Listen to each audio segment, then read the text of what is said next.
Hey, can you hear me? Hello. Hi. Hello. Can you hear me?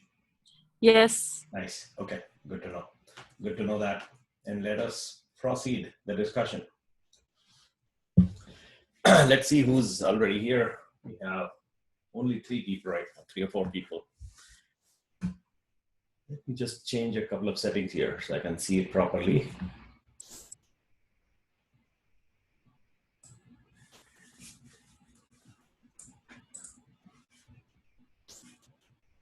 So okay. So I think we should start. I don't want to unnecessarily wait, so people will show up whenever they can. So, did any of you get a chance to run through that complex? It's not really complex, I would say, but the one that we did the other day, yesterday. It was yesterday, right? Yeah, I forgot. Yesterday, we did that thing which is called what is it called? See, I completely forget what I was doing, what I was talking about. The thing is called Terraform. Yeah. So we were using this tool, Terraform, and we were able to design whatever we wanted in the Amazon Web Services cloud. And what I would like to now do is, first of all, ask you, did you attempt this exercise? Yes or no? Not yet. Not yet. Probably not yet because you're busy doing your work. You have a full-time job. Unlike I don't do anything during the day. I just talk to you whenever there's a class. That's it. And so I actually keep doing these things on my own, trying to figure out something interesting. And something interesting for you guys. So, I keep evolving the program a little bit to identify new elements, to identify things that are of relevance to you. And so that's how I keep building these things. Over time, I have accumulated quite a bit.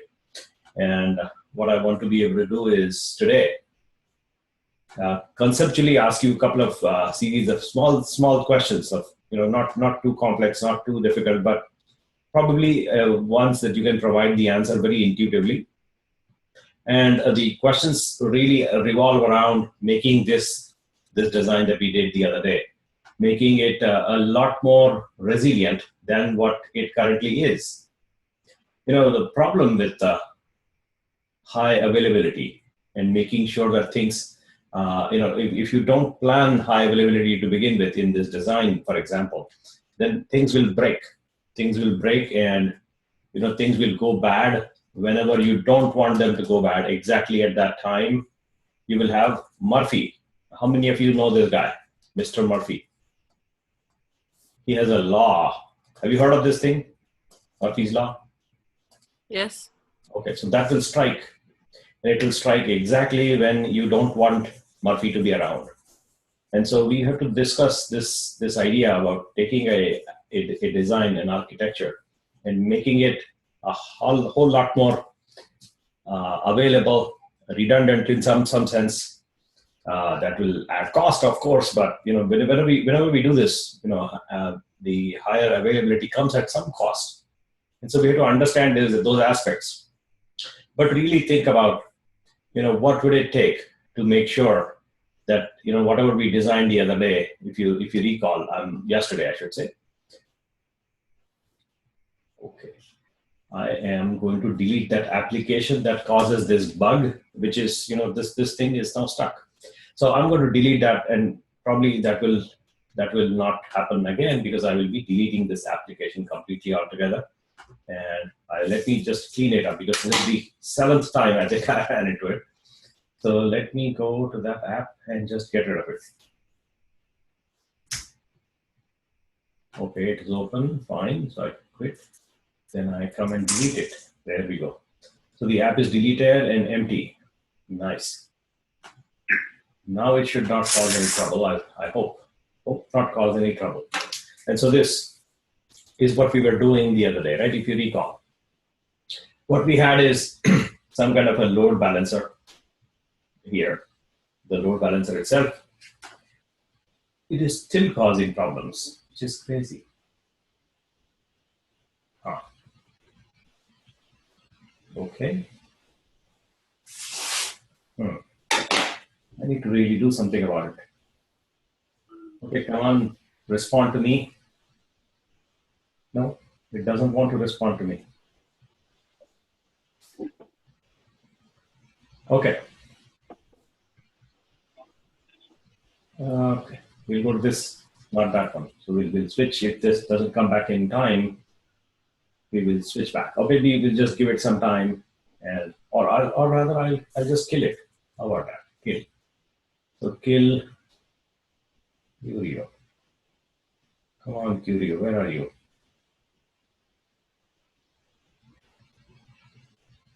There, you're not responding. Nice. So I will ask you to quit and ignore. Okay, let us start it one more time and hope not to cause any further issues. And there we go. We should bring back on the same page. And here we are. So we had this load balancer, sorry, the ELB load balancer that we created. We then made sure that this load balancer gets in front of these application servers, these ones, the A1, A0, or any more that we will have like that.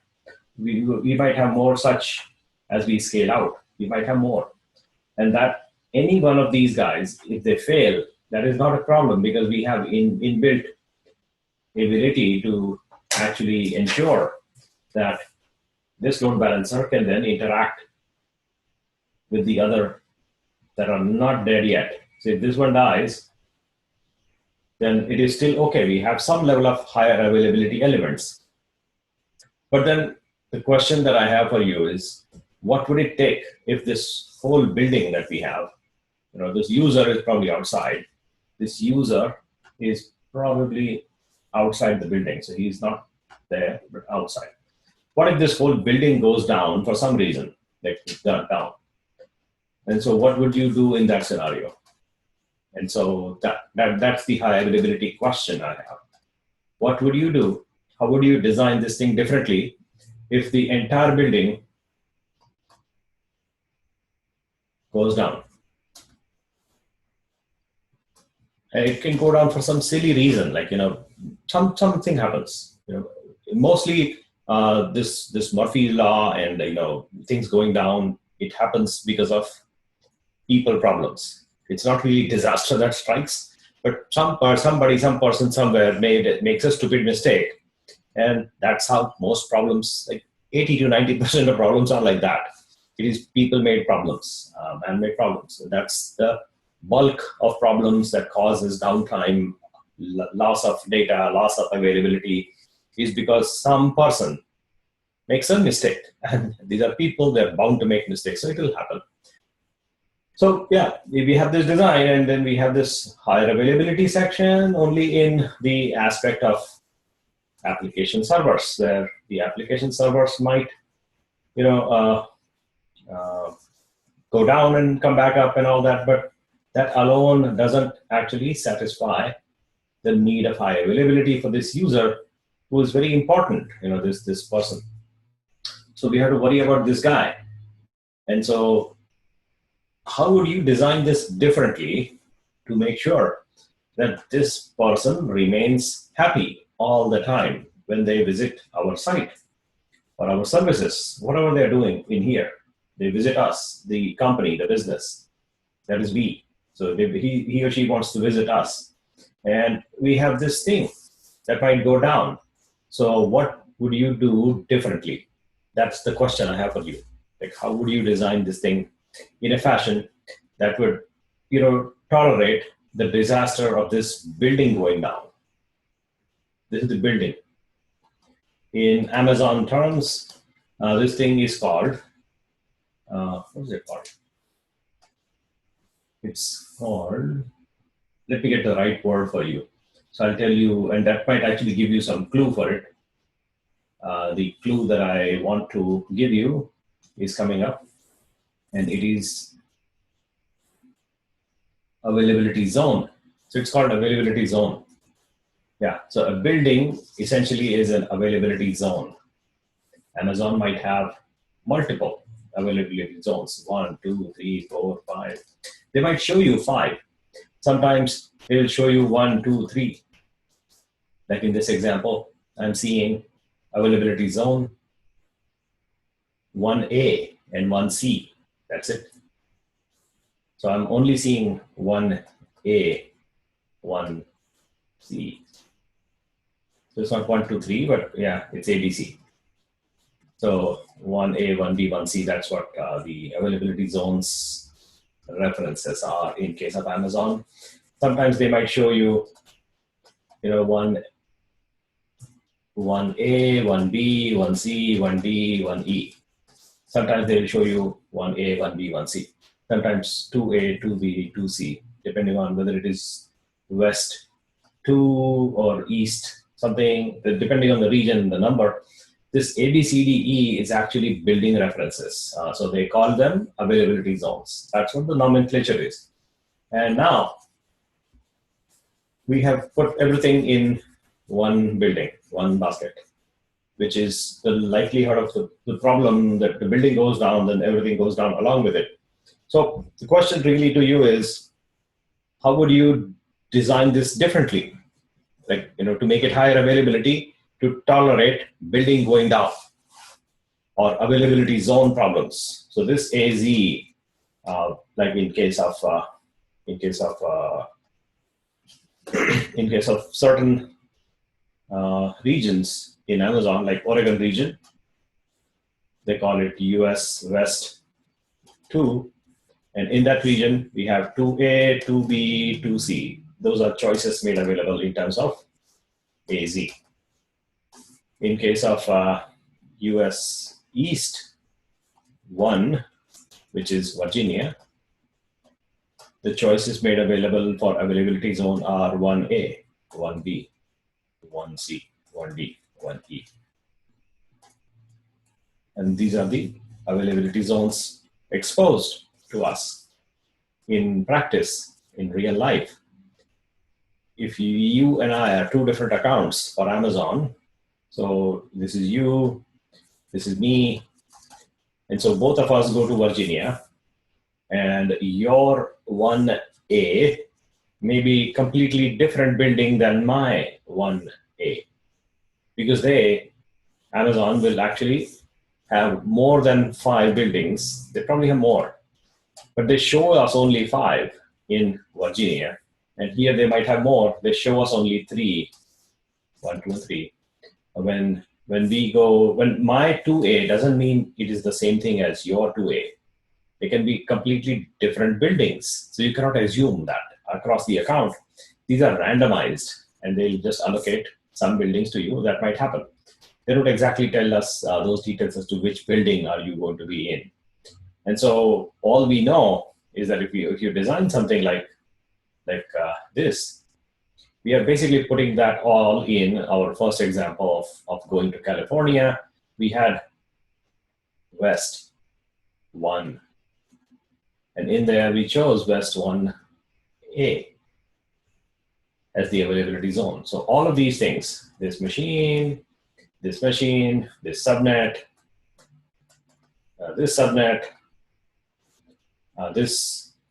all of them are in 1A. So how will you design something that is a little bit more higher availability and that will tolerate availability zone going down? That's the question. How will you redraw the diagram? Anybody? Go to different region, a different country. Different country is not possible currently in the Amazon designs, but different availability zones is possible. Mm-hmm. So what you are telling me is that I should maybe get, okay, that problem started again. This is a very good tool and I like it, and it represents the ideas very clearly, but somehow I'm running into this problem of rotating, spinning color wheel, which will not let me do anything until I kill it, which is just bad. So I'll go and kill it. Maybe there's a bug. Maybe there is a bug. So Curio, you please die. PostScript. And I'll be careful in avoiding the action that I actually do in clicking the buttons in a fashion that might cause that problem. So I'll remain careful. So we are back here. And what I would like to now redraw based on what Tig just suggested is that I would like to see if I can maybe move these machines out of the way for now. And redraw these guys a little bit smaller here. And put one, this is the public subnet, for example. We'll create one more and put it here in availability zone 1A, for example, like this. And then we'll have two more that will sit in a different building, different availability zone, and use a service available from Amazon for this load balancer to be multi-AZ service is available from Amazon. So we'll use that service. So when you are dealing with multi-AZ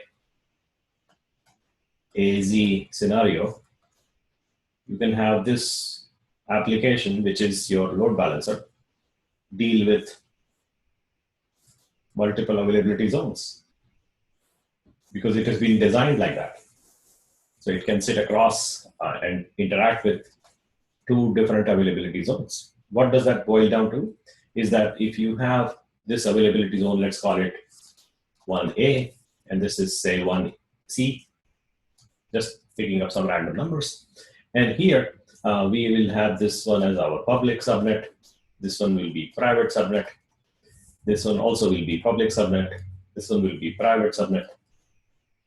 It is in 1C, it is 1A, and this available this multi-AZ AZ ELB is what we need to put in place. That will actually create the scenario which we want, which by definition is across multiple availability zones. This is already a separate zone from this, and so that improves the level of availability across to accommodate any zone outages. So now we can have the same scenario again here. We'll put a NAT box here and a second NAT box here. We can put, things like an application server here and another application server here, and copy them and create more as we go. And similarly here. And we can have more like these. And what these guys will do for us is enable us to scale across within an AZ, but then we will distribute our load among two different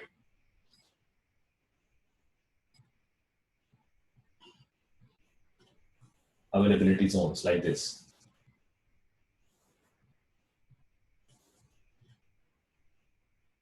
And have this user, this guy, can visit this endpoint. And that endpoint is your a record available from a load balancer. And we'll play this scenario in just a minute. So the idea would be for us to design our load balancer and accommodate these machines in, say, 1A as well as 1C, and that will improve your level of availability across two different availability zones. Does that get you a good idea in terms of what might be possible to increase the level of availability to accommodate zone outages or AZ outages like 1A versus 1C? If 1C is down, no problem. We still have an equivalent infrastructure available there for us to deal with, and we can keep on operating.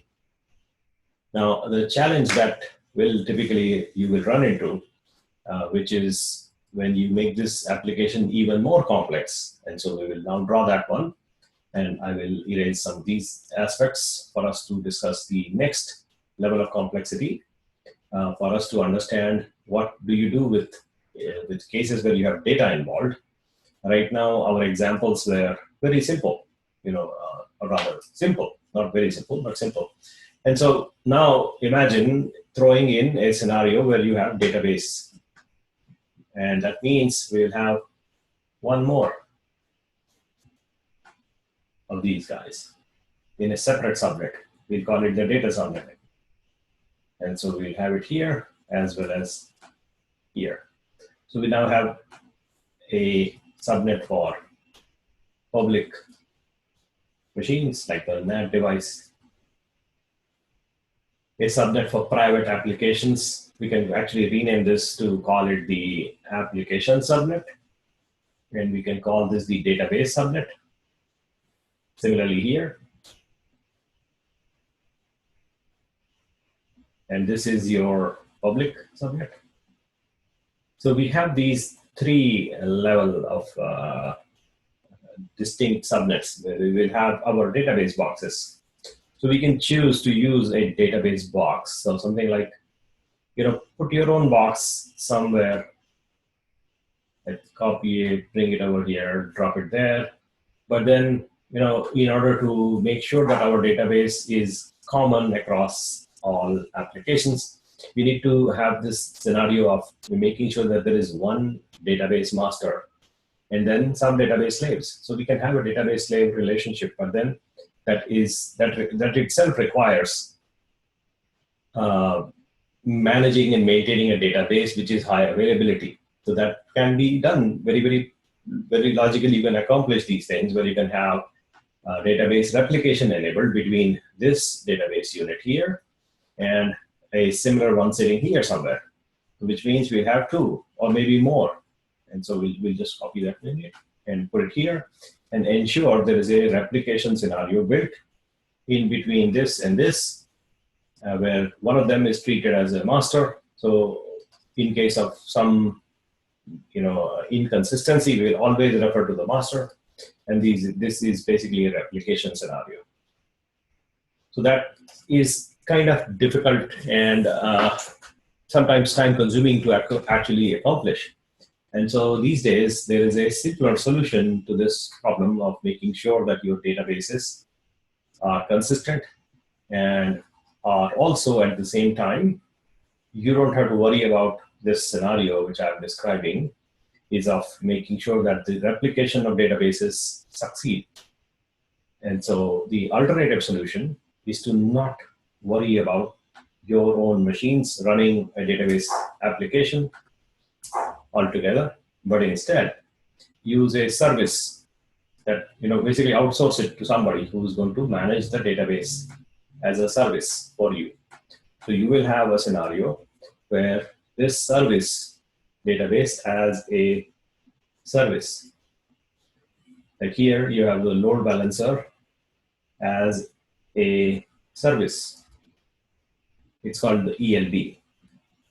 And so load balancer is available as a service in that it actually interacts with two different availability zones, 1A, 1C. Similarly, database as a service, if you use that service available from some cloud providers actually do provide that. And in that scenario, this service automatically becomes available to these instances as well as these instances. And from an access and network control perspective, you can logically place this on this subnet, the DB subnet. So you can have a database as a service and logically place this inside the database subnet that you will create for yourself, and have a database as a service that will provide you some kind of a PostgreSQL database or MySQL database or a bunch of other database types are all available, including Oracle and Microsoft and all that. But you don't have to worry about managing those databases because this is a service. And it is by design made to be highly available. So you can choose to run a database as a service on a single availability zone if you like, or you can choose to run this service in multi-availability zone scenario as well. So it is really up to us as to how you will select that database as a service and include that in your architectural layout. And so what I want to be able to now do is to show you this concept that I just described, which is to ensure that your database services are also included in the overall architectural diagrams. And this element that we are dealing with here gets logically placed in this section as well as this section. But I'm keeping it in the center because I want to illustrate and articulate the point that this actually sits logically here in this subnet, database subnet, and at the same time, this is also a multi-AZ solution, just like this is. Hey, Nilesh, this is Salam. Can you hear me? Hello? So now let us go see what can be put together from an implementation perspective. So if you have a scenario where, let's see, if you have an existing location where we might have multiple subnets. So we need to have these subnets already, by the way. So we need to have a VPC that contains these multiple subnets. Let's see, I have 4 of them here. Let's figure out where these are. So I have a subnet in 1E, 1A, 1C, and 1D. Interesting. So these are basically the default subnets available to us. What I have in mind is not that design, because what it just discussed, what it just showed us is that in that scenario, we had one yellow item in, we had something like this. So you take this example, and what we currently have in our implementation is a subnet here in 1A, another one in 1C, another one in 1D, and another one in another location, something like this. That's what we seem to have in the example. So we have 4 subnets currently in that default scenario, one in every region. So 1A, 1C, 1D, and 1E. That's what I recall, if I remember right. So if you go to 4 subnets available, they are in 1A, C, D, E. And so B is missing. Fine. A, C, D, E. That's what we had drawn here. A, C, D, E. But this multi-AZ you can actually accomplish. There is nothing wrong with having 4 different redundant multi-availability zones. That is totally doable, possible. But I'm just illustrating the point with only 2 availability zones as opposed to more. You can get more, but that's not the point. The point is that we need to have a separate subnet for databases as well as applications, and also the public subnets defined. Whereas these default subnets don't actually do justice for us because they're not really called out to become public or app or database subnets. They don't actually follow the discipline I would like to have in my subnet address mapping or the CIDR notations. And I have a distinct way of defining what I would like to have in my CIDR scenario. If you recall our discussion from the last time, my preferences are that I put something like, and this is again a very, very personal choice. I tend to pick 10.0.0.0/24, 10.0.1.0/24, 10.0.2.0/24, and like that. I'm changing this number and keeping it single digits in my 1A, 1C, 1D, 1E, like that. And these become my public subnets. I will then take the same footprint that I already have put in place and create something like 10, 0, 10, 0 slash 24, 10, 0, 11, 0 slash 24,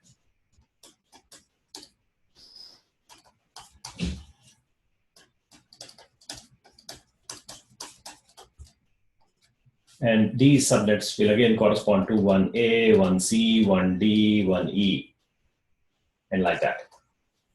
But then you notice here, I have changed my numbering scheme from the single digit numbers to a 2-digit number beginning with 1. That's my scheme that I would like for my application subnets. And similarly, I would like to do the next, which is my database subnet, if you will. And so I would like to have scenarios in which I will number it like this.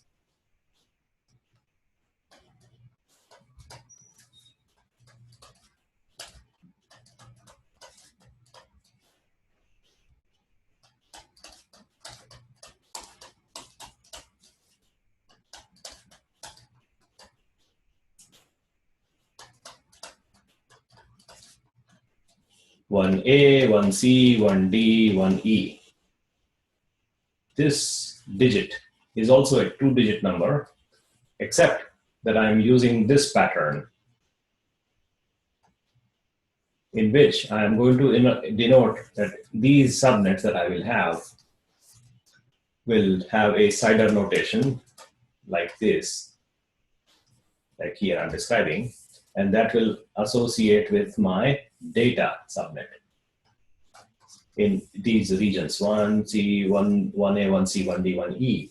And so if you look at the whole picture, it will look something like this, where my discipline that I would like to have in my nomenclature will be 0x, 1x, 2x, and I'm changing these numbers where the numbering scheme belongs to this portion, where I'll either put this scenario or this scenario or this scenario.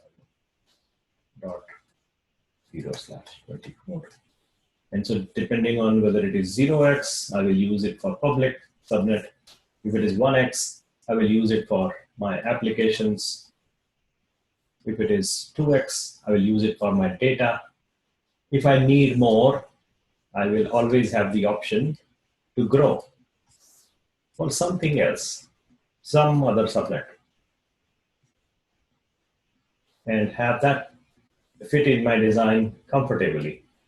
And I can design my layout of the CIDR address space according to a scheme that I would like to put that will help me maintain sanity and not randomly get assigned some numbers by somebody that decides something like here. They decided it for me, and I don't like that, so I don't quite tend to agree. But that's their implementation, which is nothing wrong, by the way. It's totally fair. That is a possible valid implementation of CIDR. And in fact, if you just compare with what they have done for us in this example, by default, whereas what I would like, there are subtle differences in that they have chosen a /20 as opposed to a /24.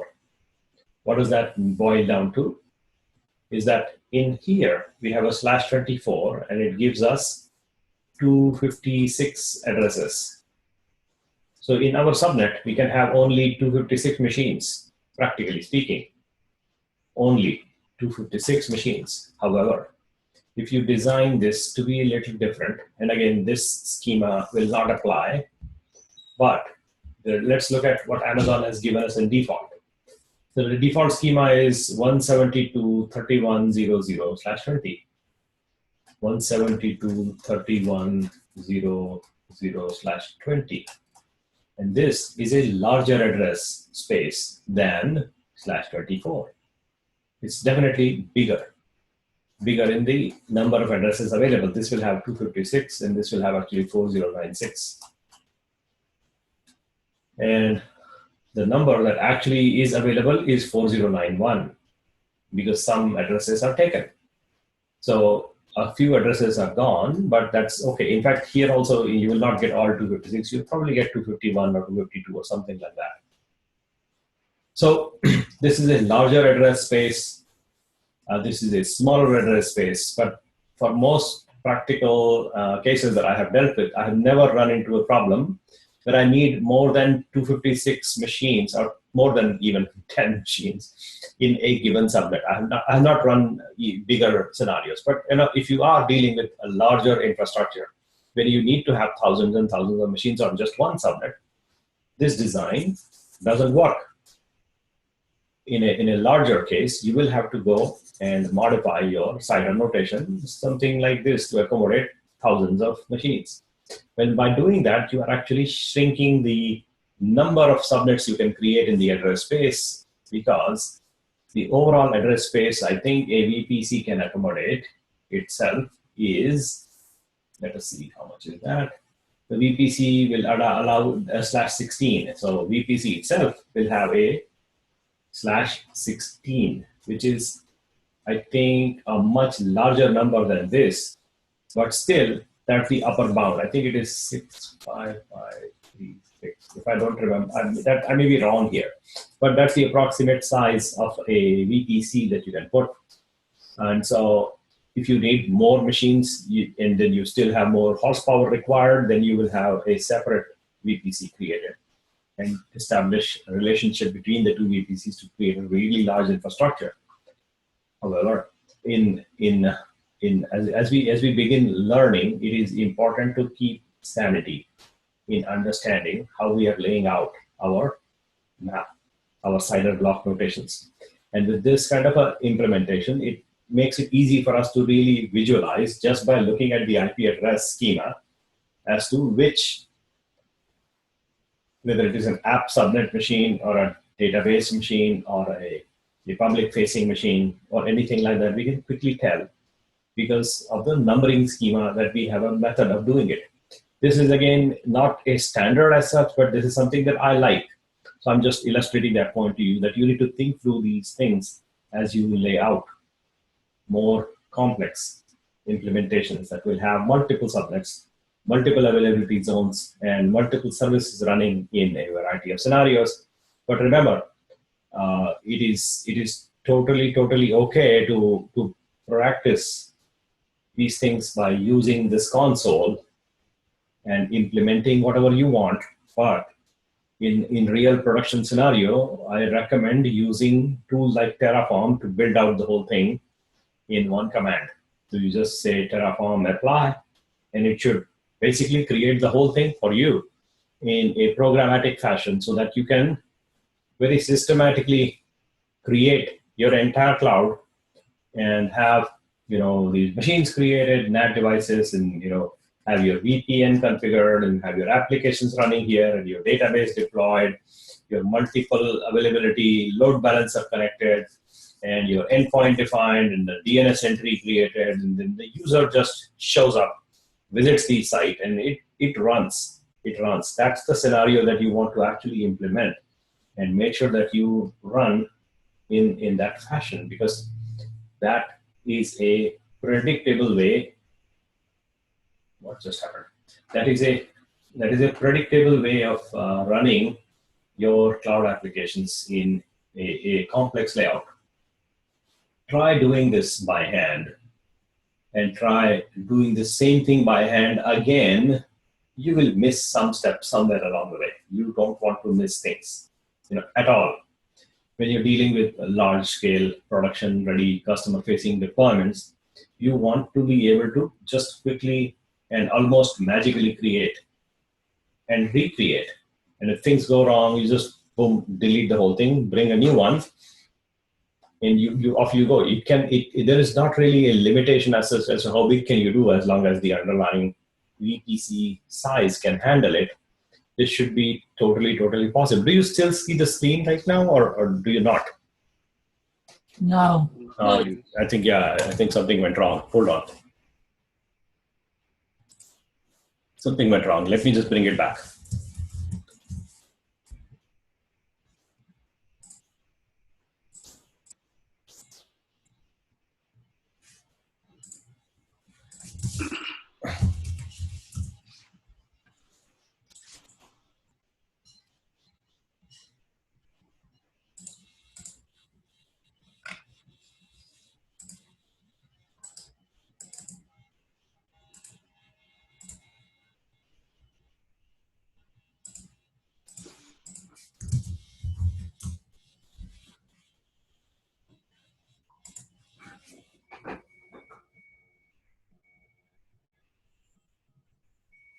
What is this thing happening here?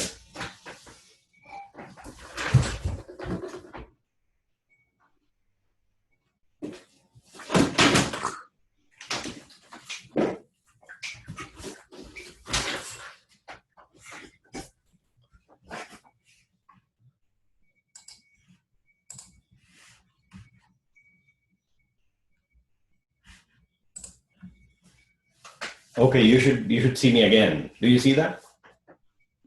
Yes. Yeah, I can see. Okay, good. There's something went wrong. So to design something like this and have it done by hand versus doing by Terraform, what do you think are the trade-offs? Why use Terraform like tool? I'm not suggesting you use only that tool, but you can use CloudFormation if you like, or use something else. There are newer tools being developed that are different from even Terraform, also in open source, that you might see in the future. Things will change.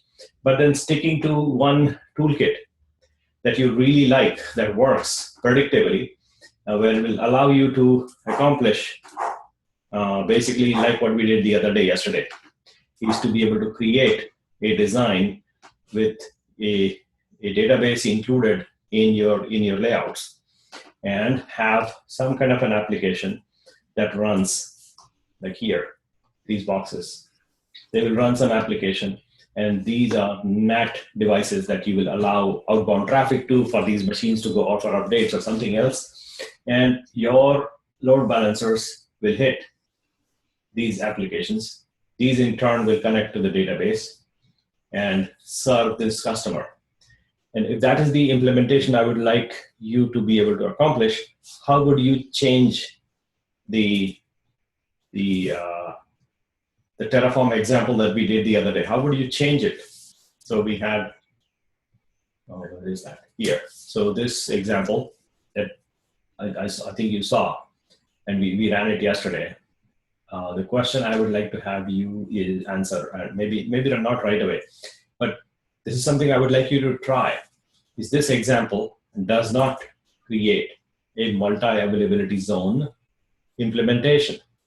It focuses primarily on one, and it doesn't do that multi-AZ thing. So what do you think we need to change in our Terraform application example to have this implemented, like it is drawn right now?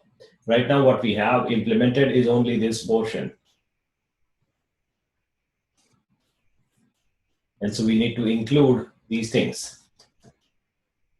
Include a secondary NAT. This is like your backup NAT. Exactly, yeah. And this is your database service. You need to have a database subnet here, and a database service included with, say, MySQL, and run these boxes. These boxes, make them run WordPress. And this is your NAT box, and have this load balancer connect to construct a high availability WordPress application with a MySQL database running on the backside in a service. You can accomplish this design to implement a generic WordPress application just like this, just like I described. But what would it take to change in our implementation to accomplish this kind of an architecture, which is to be able to have a backup NAT included? And how would you begin incorporating the elements that are not currently here? And these are the things that do not currently exist. So what would you add in our Terraform example here?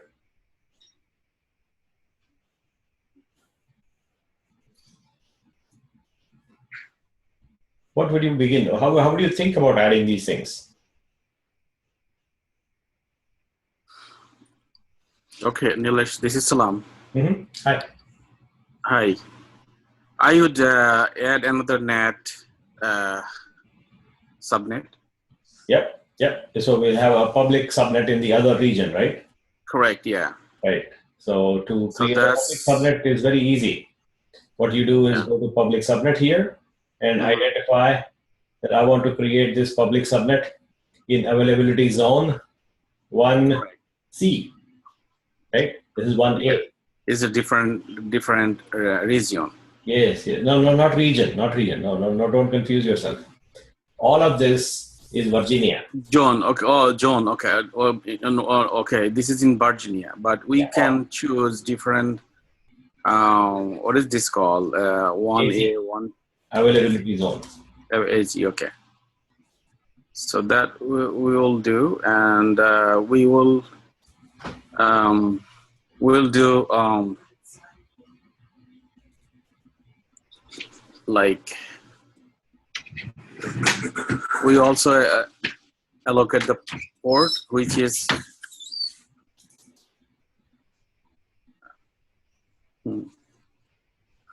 Yeah. I think you're thinking right. Your thinking is correct. So keep going.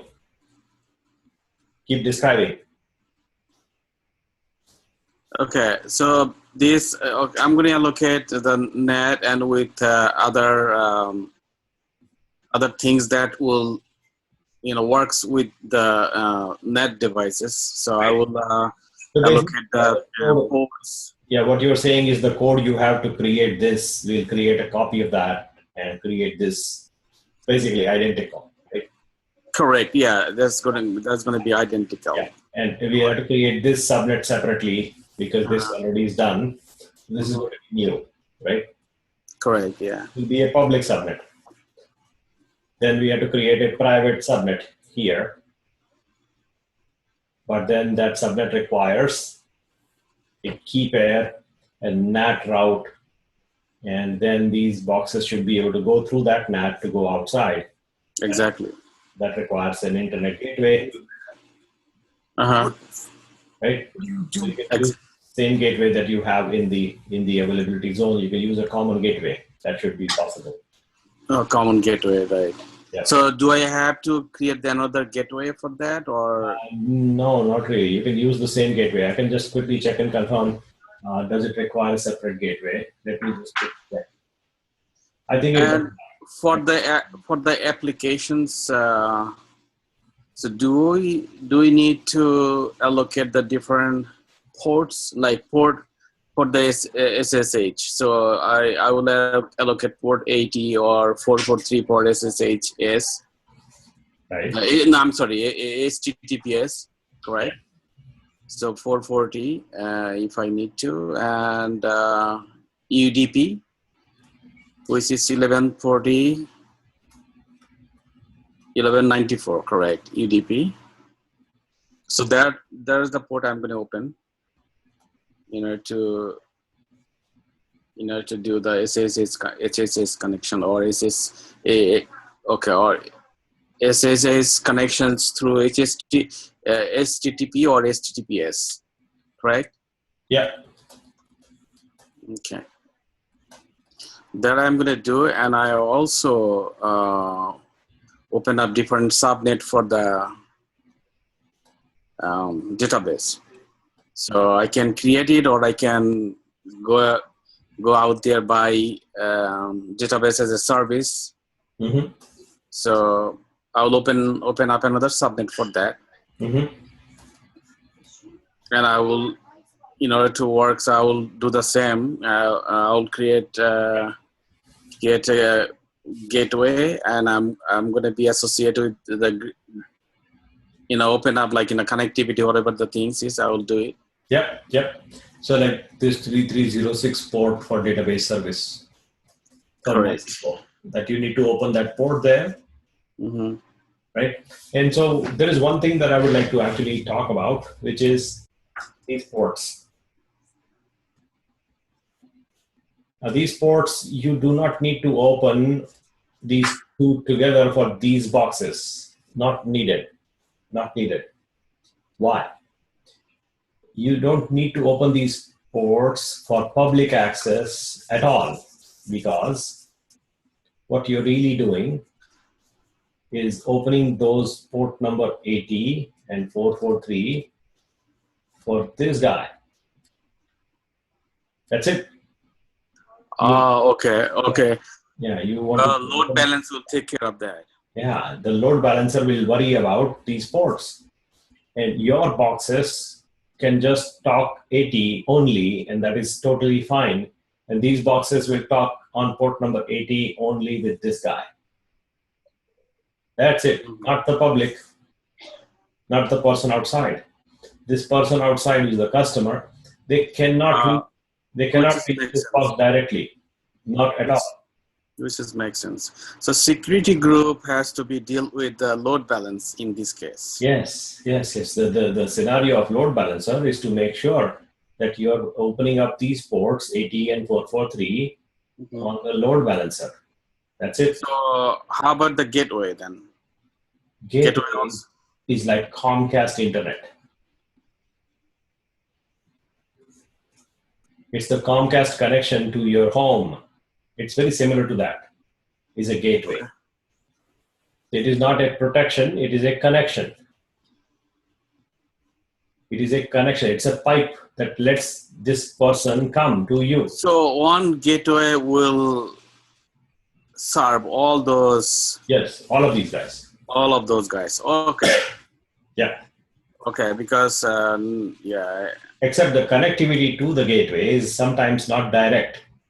It is going to be direct only for this box and this box. But all other boxes inside will connect through the NAT. Mm-hmm.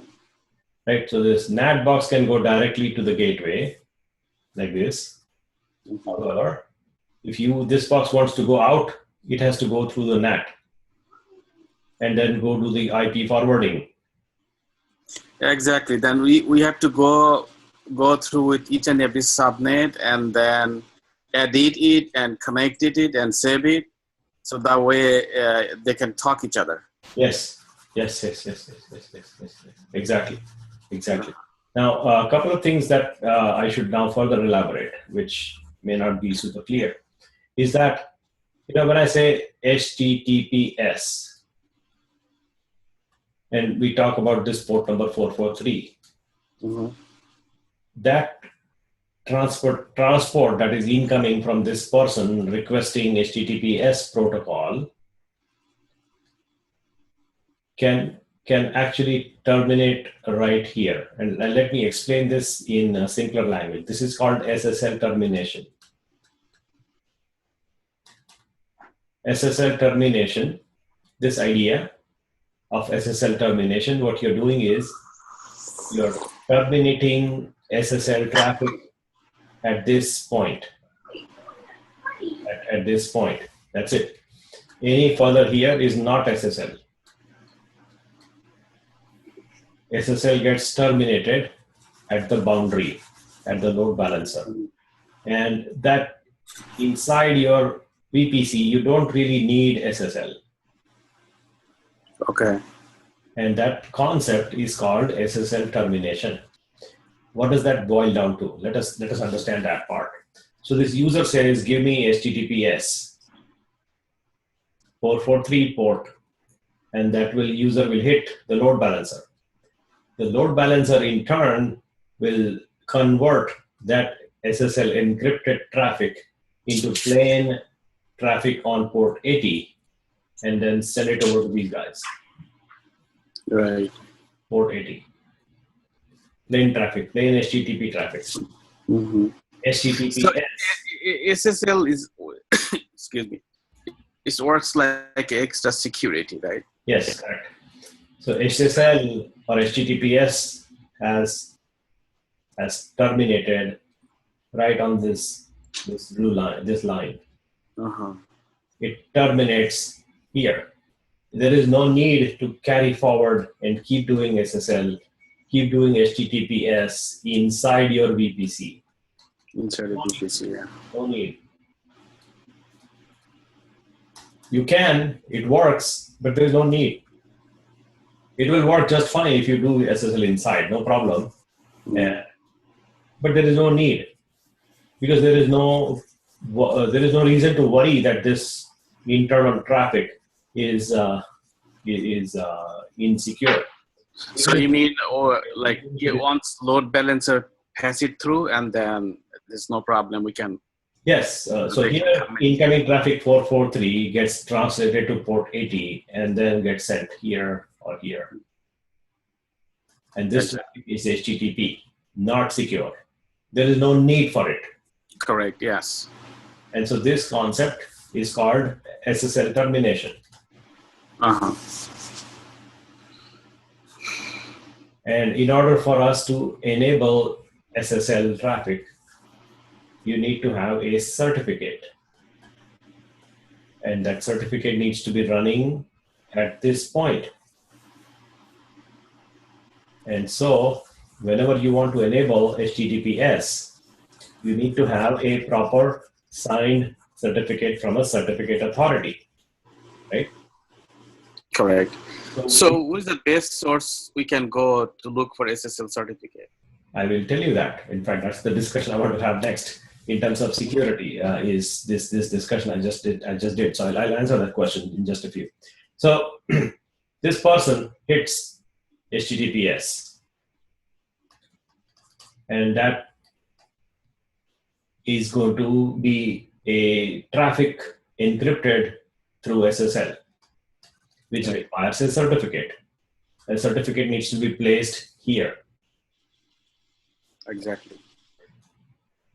And then SSL terminates. So then you don't need SSL going forward in this direction, and you are okay. And so you have some content coming from here, going this way, which is coming on port number 80. You can forward it through SSL 443. And that translation will have to happen at the load balancer level. Yeah. Okay.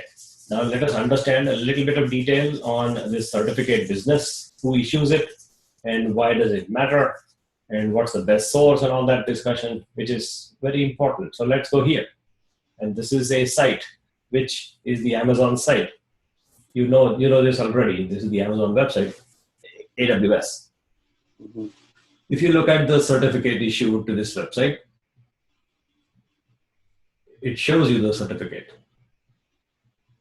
And this certificate is issued by Symantec. Mm-hmm. Okay. Now let us compare this scenario with another certificate provided to this bank. This is a bank called Boeing Employee Credit Union, which is probably your bank, and it is my bank also. And so you see this green item here on top, and that thing is called EV certificate. EV. It is specifically called Enterprise Validation SSL certificate, issued by, again, Symantec. So looks like Symantec is a company that gives certificates, right? So that is one of them. So you mean different institutions uses different type of certificate? There are lots and lots of companies that can give certificates. Yes. And you saw me yesterday. I issued a certificate for myself for our VPN. I created a certificate authority which can actually create certificates. You saw me do that yesterday, right? Yeah. Created a certificate authority on a VPN server. We created a certificate authority, then have this employee receive a certificate. And then we downloaded the certificate, and then the employee used that certificate to connect to VPN. That's what we did. So we established an authority for ourselves. And this is essentially our own creation. So we are the authority to create a certificate for us, and it is our company, our employees, and so we regulate it. There is no need for third-party validation. Okay. So third-party validation is not necessary because it is our own company, right? I create.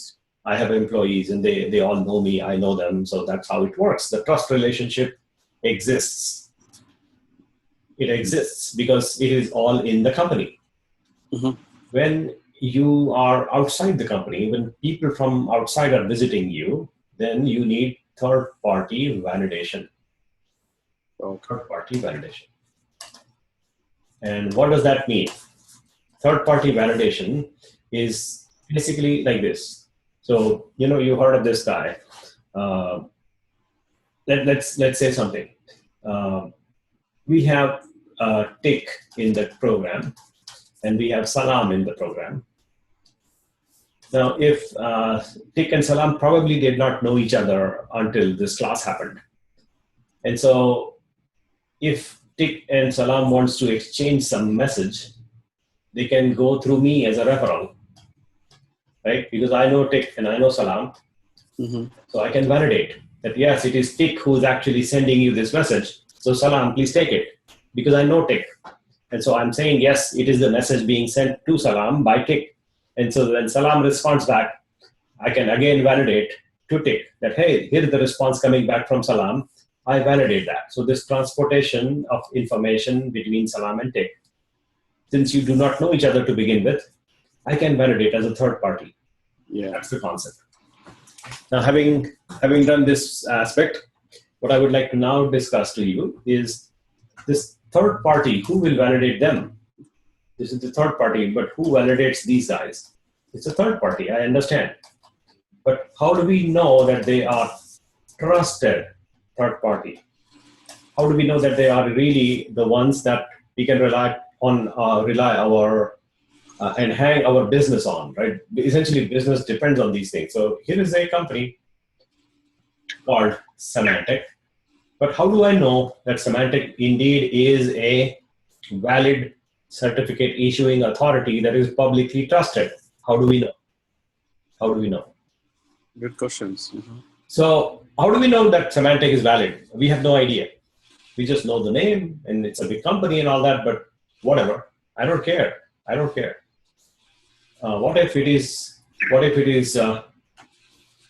Google? And so click and find out the certificate is issued by who. This is like issued by Google Internet Authority, and so that is crazy. And do I trust Google? I mean, do I trust Google to be a certificate authority? And how do I know? How do I really know that this is indeed a valid entity called Google that has the ability to issue third-party validated certificates? Who do I go and trust? So this concept of trust comes into play, which is a very critical one to understand. This concept of trust comes into play all the time. Who do you trust? And how much do you want to really keep, how much can you actually trust these guys? So what is a trusted certificate provider? What is the root or the basis or the foundation of these things? What is that foundation of these certificate issuers? So let's get to the root of it. Right? We want to go to the root. And so we will go there. We will identify who are the people that are root authorities.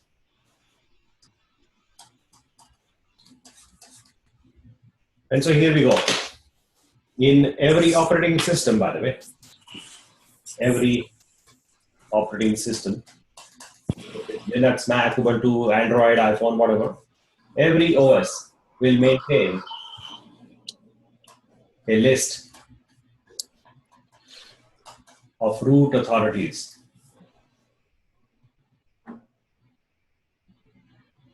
And of course, your name and my name is not included because we are not a root authority. but the operating system vendor will maintain that list of root authority certificate issuers. And so in every OS, there is a way to get to that list. In Macintosh, here is the way.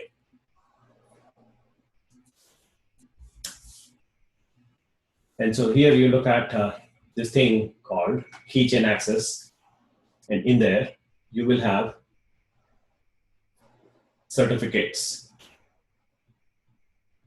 and system roots. Yeah, it's very, very small. Could you make it big? I can attempt to make it big. Let's see if I can make it big. Probably I cannot. Probably I cannot. So Okay. it is too small. I cannot seem to zoom it. But let's see another way. Let's make it another way. Hold on.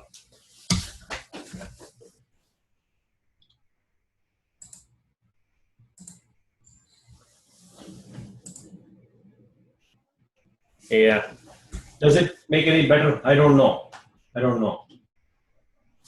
I cannot seem to zoom it, but let's see if I can zoom the setting. Better now. Yeah, it's hard to see, but let me show you a different example.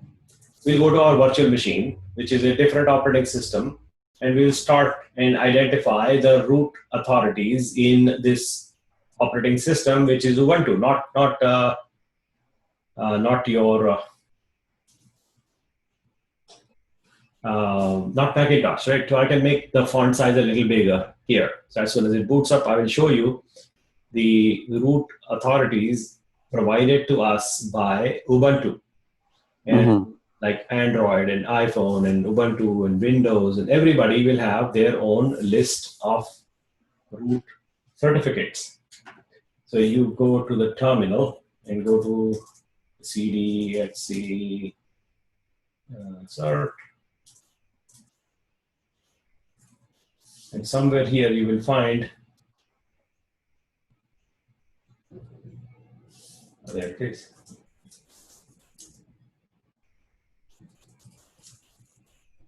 Yeah. So all these are in that location, which is this location, etc SSL certs. In that location, you will find a long list of certificate providers. Oops, hold on, not here. Yeah, so here's the list, and I'll go more, and it's a long list. So there it starts, and maybe I should go PG. So ls PG, here we go. So page 1, 2,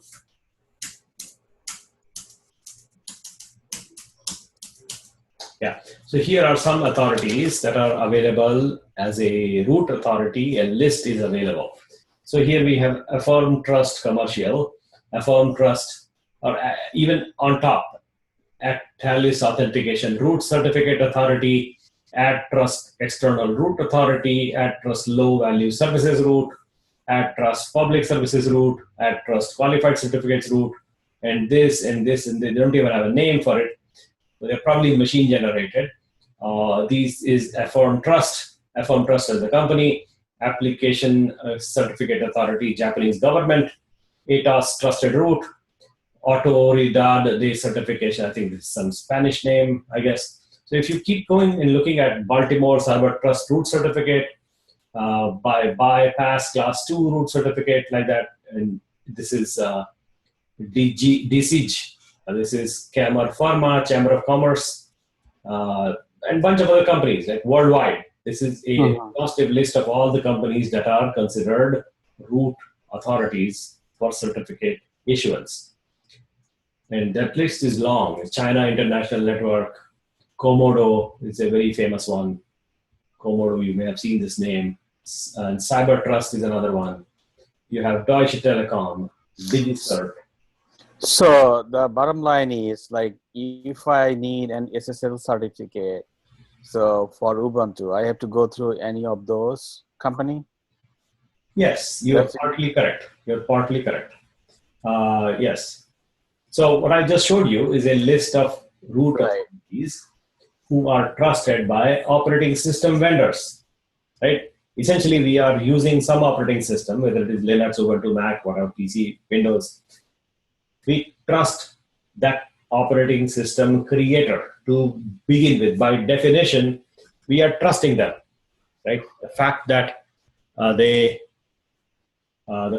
we have bought their operating system or chosen to use their operating system, that very fact itself makes us trust the OS vendor.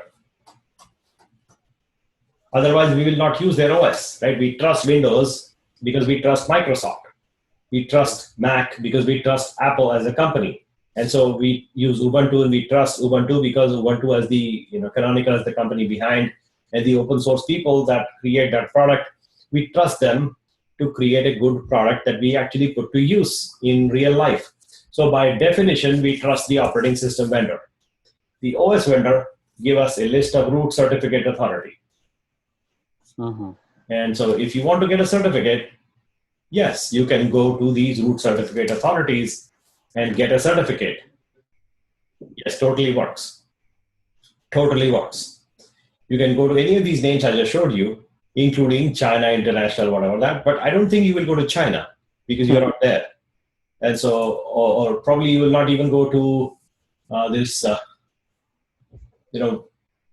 don't even know, you could go there and ask CyberTrust or Komodo or this Chamber of Commerce. I don't even know where that thing is. It is hard to find the actual entity that will give you a certificate. You have to physically go there, find out who these guys are, and prove it to them that you are indeed who you claim to be, and then they might give you. But in real life, what happens is you don't really typically go to the root authorities yourself. You don't directly go there. It seems like it's different companies. It's different. Correct. It's depending on what I'm dealing with and where do I have to go to get the specific certification from that specific company. Do they have any rules to follow? Yes. They will validate you whether you are really the person that you claim to be, and then give you a certificate after validation. However, it is very difficult to get to a root certificate authority and have them give you, because they are not really doing that business. And so what happens is that you go to intermediate authorities.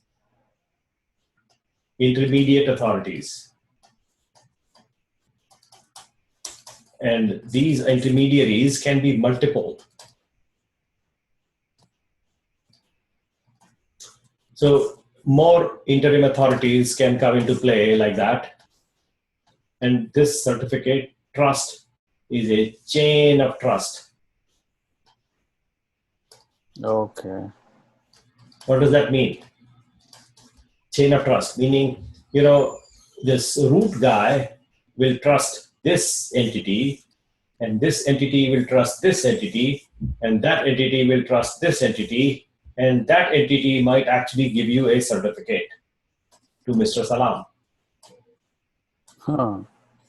And so this flow of chain of trust is how it flows, is that ultimate entity that will give you a certificate can be completely different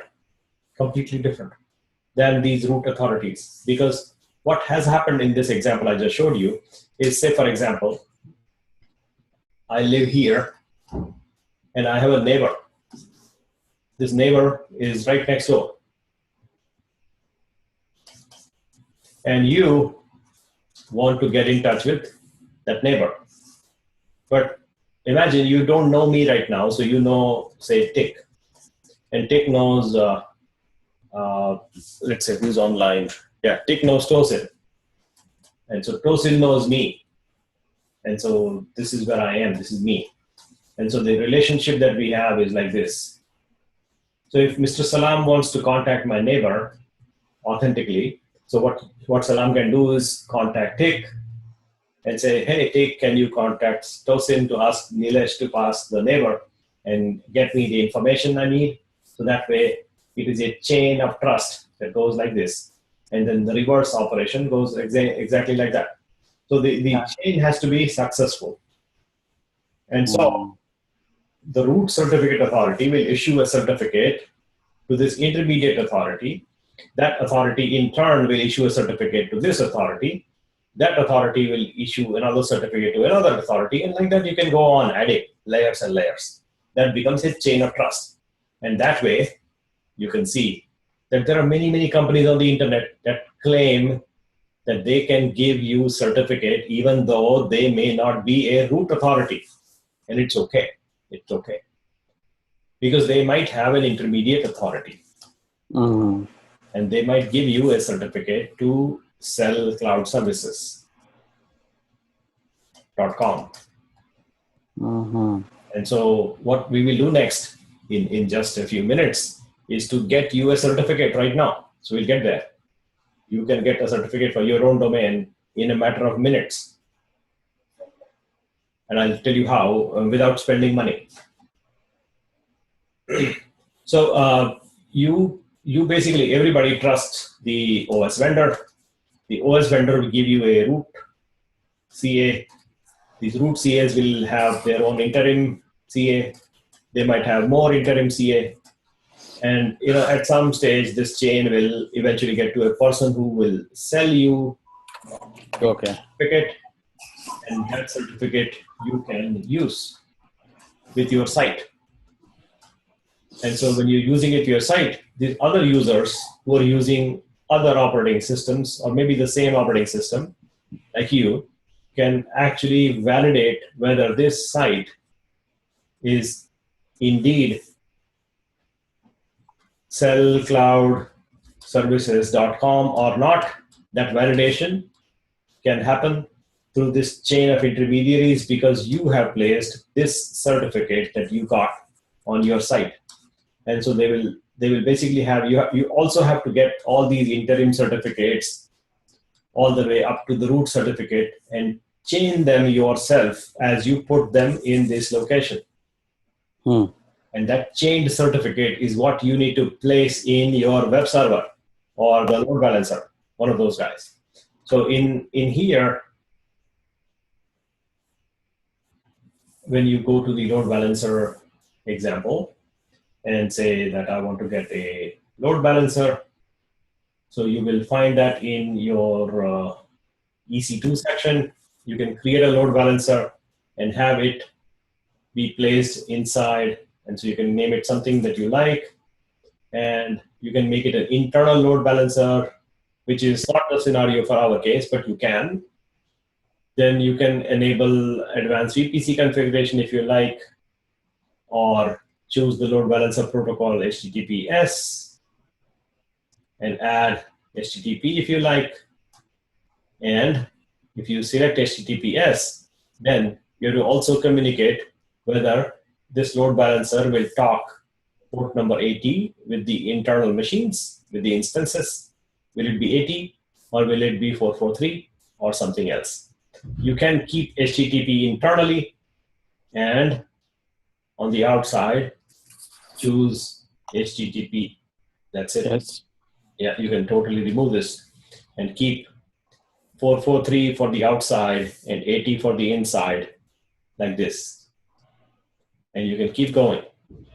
And when you keep going, it will say that, So is this a standard process, or if? Yeah, this is pretty much standard. Internally, most companies will have their own HTTP protocol. So they don't go for the certification or the. Not inside a VPC, not necessary. Not You can use terminate SSL at the load balancer level. But to get a certification, it sounds like a complicated process. No, not at all. You will do it in like 10 minutes, maybe 15 minutes. You will do it right now. So yeah, don't worry.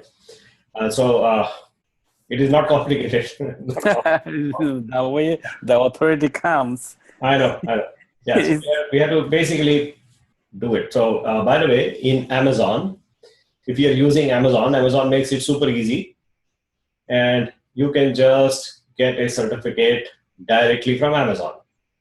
Request a new certificate, you click the button, they will create a certificate for you and place it. And they will ask you to validate your domain. That's it. That's all it takes.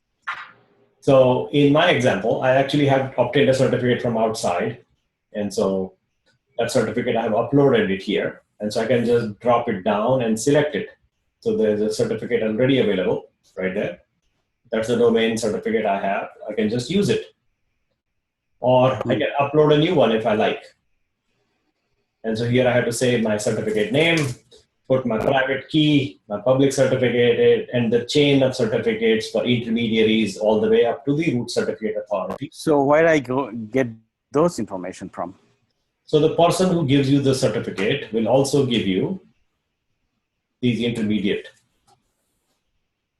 Oh, okay. Will give you the person who gives you this certificate will also give you these public intermediate certificates as well. You have to chain them together and then use it like this.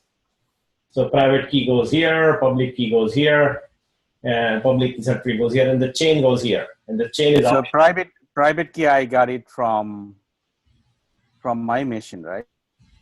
Yes, you have to create a private key yourself. Okay, I created, I put it there. So public key. You have to The private key is private key. Okay.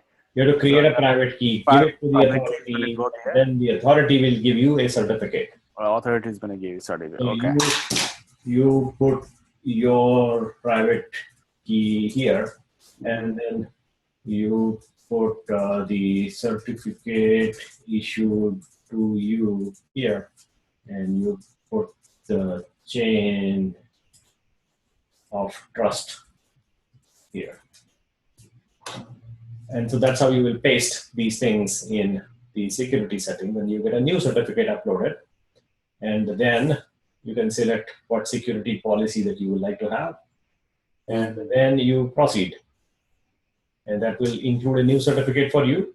You can just choose an existing one. I have 3 certificates already here. So I can choose whichever one I like, and then proceed to configure health checks and other things. That's how you design a load balancer. In our example, what I would like to actually do now is to help you understand this, getting a certificate for yourself without spending anything, absolutely nothing. That's awesome. Okay. So we will do that right now. There is a exercise somewhere here placed for that, and that is what I'm trying to find. Where is that here? SSL 11.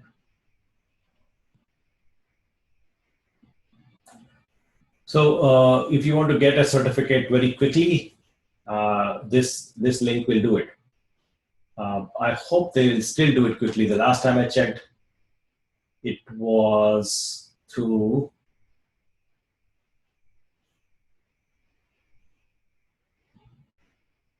So here are some companies that actually provide you certificates for free. One of them is called let'sencrypt.org, and it is a little bit involved. So it is actually free and open source and all that, but this is a little bit involved here. So we'll do this later, not right now. But that is something that I would like you to remember, that this is the new free, automated, open certificate authority that everybody seems to love these days. And I think it is good. Nothing wrong with it. We'll use it. But for right now, I would suggest a commercial entity that gives us certificate for 90 days for free. This Let's Encrypt that I just mentioned is actually completely perpetually free. So it doesn't cost you a thing. I'll paste these links in Slack chat so you have it. And in Slack chat, Slack is opening up. And this Let's Encrypt is a open authority, so anybody can get it. It is sponsored by major companies like these guys, and they're open, meaning they don't charge money for you.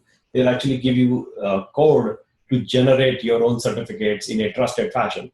So we'll talk about this later. It's a little bit involved exercise, so I don't want to actually do this right now as a first exercise. However, this one is a quick one to get, like commercial entities provide. And this is where you can just very quickly get a certificate for 90 days for free. And then you play with it. And then you can switch to this one later. And that is what I suggest that you do. Get a Let's Encrypt certificate later on. And so here is the later exercise. For right now, I think this one should be a good one that I use. There is another one that I think is also a good one. And here,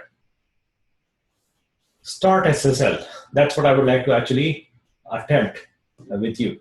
So the scenario here is that you have to watch carefully as to what's going on, and then you can do it right away in a matter of the action you need to take might be done in 15-20 minutes. The action that this company has to take might take longer. So the actual certificate issuance might take 2 days, one or 2 days. I don't know how much. But your part of work can be done in very quickly, like 10-15 minutes. Somebody has to validate you exist, that your domain exists, and that validation process can take a little bit longer. But let's do it. Let's do it. So what we intend to do is, in our example that we have, in our idea that we have, is to get a certificate for our own domain. So which means we need to have a domain. Our own domain, we need a certificate to use with SSL, with HTTPS. And for which we need to have a domain first.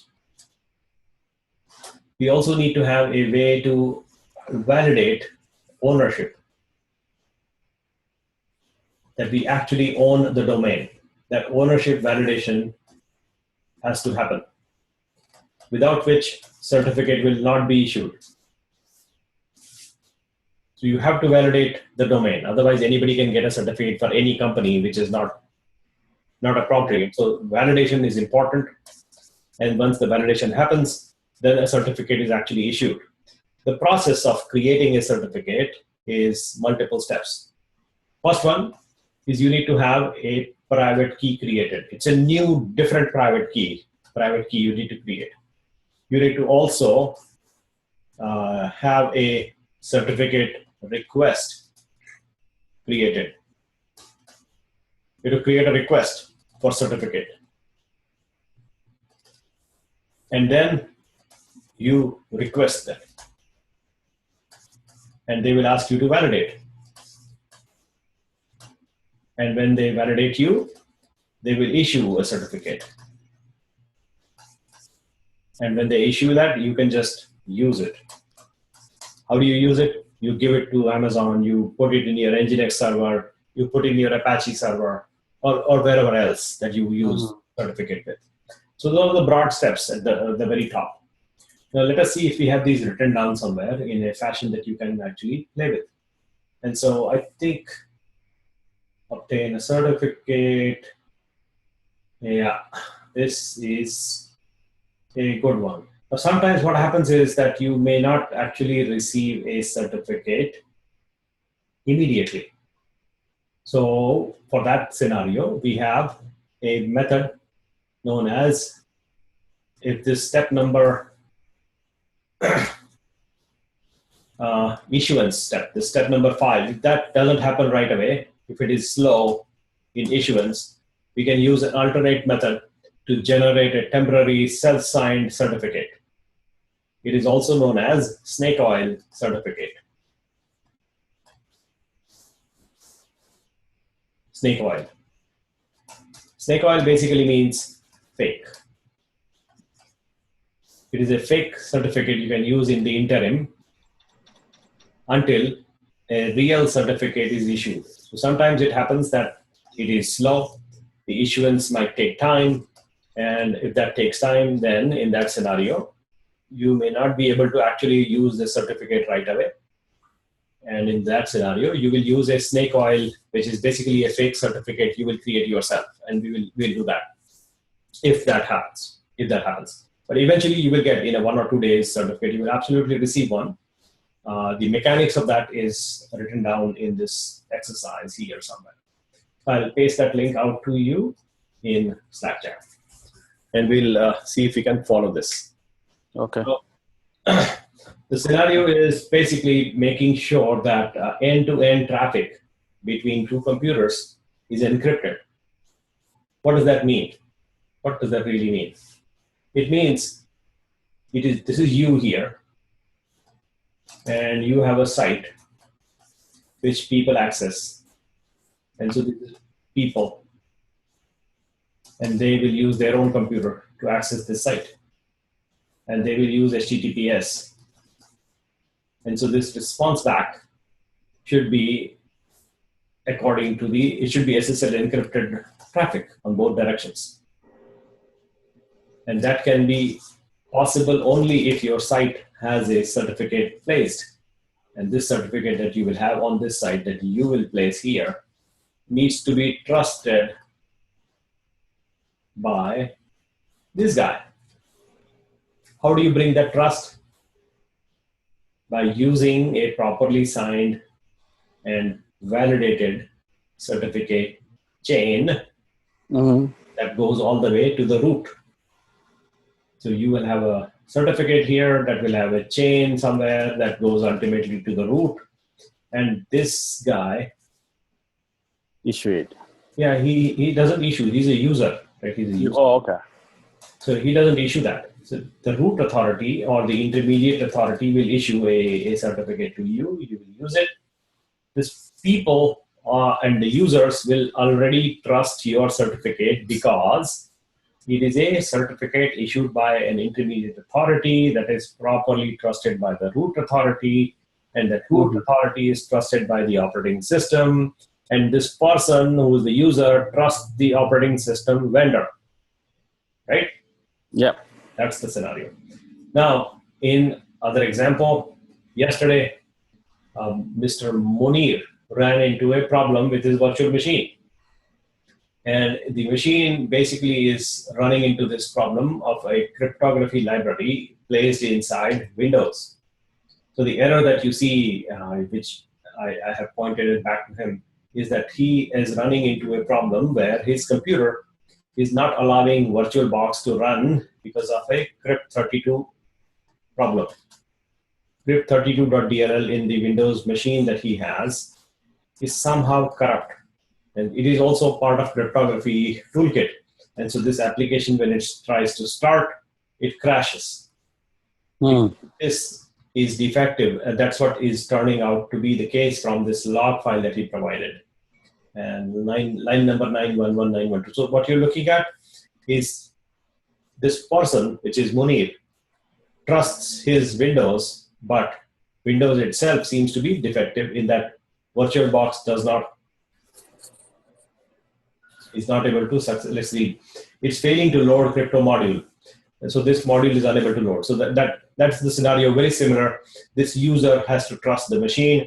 The machine has to have a root certificate listed, and that root certificate authority has to issue a certificate to interim authorities, and intermediaries will issue certificate to you, and you will take that certificate to the site, and then the user visits the site, and all that traffic, both directions, is trusted because you're going through this full circle, a full circle of establishing trust.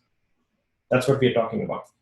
So now, that's what this scenario is, and it is actually very important to make sure that your traffic end-to-end. By the way, I have a question for you. How many of you have done this SSL thing already? So there are 4 or 5 of us right now. How many of you have done this SSL thing already in your life in the past? Is this new to you? Just a quick question. So this is new to me. I don't know if I don't remember if I create any SSL certificate. Okay, what about others? Other people? Are you familiar with this already, or you need to know, or is it new? This is new to me. I know what SSL is. It's just new to me. I never created one before. Okay. Good. So let's do it. And you know why it is important by now, right? We want to make sure that our traffic that we have between even this site is SSL. And so if you click on this button, you should see this lock right there. And you see that this site shows you a certificate that is issued by StartComm's Class 1 primary intermediate server. Let's go look at that name carefully. And where does it come from? So this name that I have, the person that issued me the certificate, is this company. It is the StartCom class 1 primary intermediate server. You see that I did not go to a root authority directly. I went to somebody, which is this. That went to somebody. That might have gone to somebody else. That might have gone to some other person. I don't know who these people may be, but we can find out who they are. And then we have the root CA somewhere. And so the chain is established like this.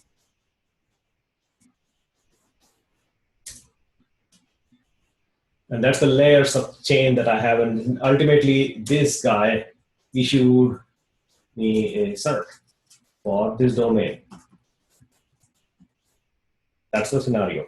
So I've taken that certificate, placed it in this site, in this location. In fact, it goes in the Nginx proxy, the reverse proxy that I used in our Docker example. That's what it contains, that certificate. It's at the proxy level. So if you recall, in my layout, you have a proxy, then WordPress machines, and then one container for database, and then one container for data. These are the containers I have. And so the certificate that sits is in the proxy. The Nginx proxy has the SSL certificate. That's where it sits. And that is what I will be actually making use of in this. That's what I actually use in this example.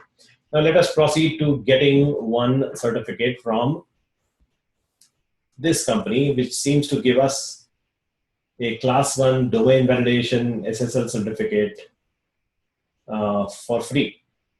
So you have to begin at this point, which is the beginning point. You should be able to follow along comfortably at this location and identify what does it take. In fact, it is better if one of you shares your screen, and because I already have a certificate and I don't have a name to use with a domain name that I can actually share with you. So if you I can do this. yeah, so if you please share your screen, I will disable my screen sharing, so you can start sharing your screen, and you can please follow along so everybody else will also be able to see. In the process, we will see the steps needed. It should take like 10-15 minutes, but then at the end, you should have a certificate for your own site.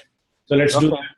I'm switching my display, stopping to share, and I would like you to please share your screen. Yep.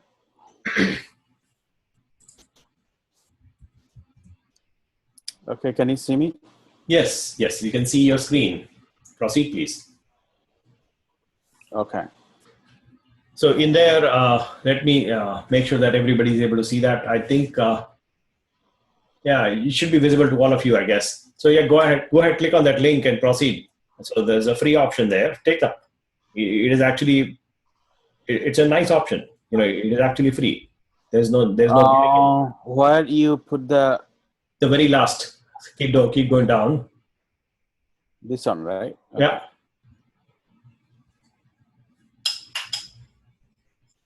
Let me make it bigger.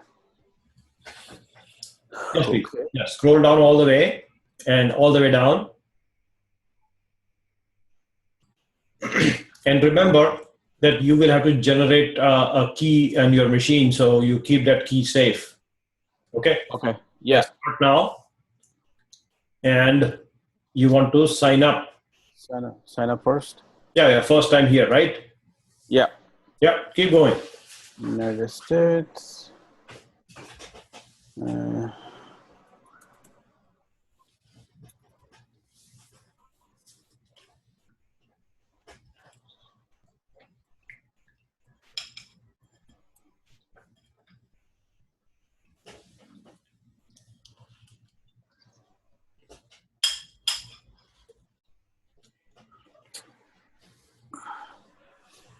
Send the verification code. Okay, let me check.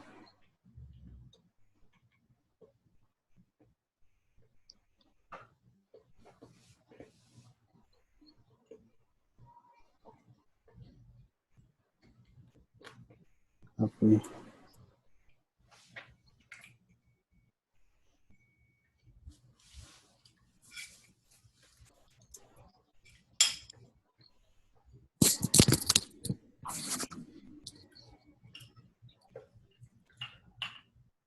So wait for it. So it said it did something, right? It did something. Yeah.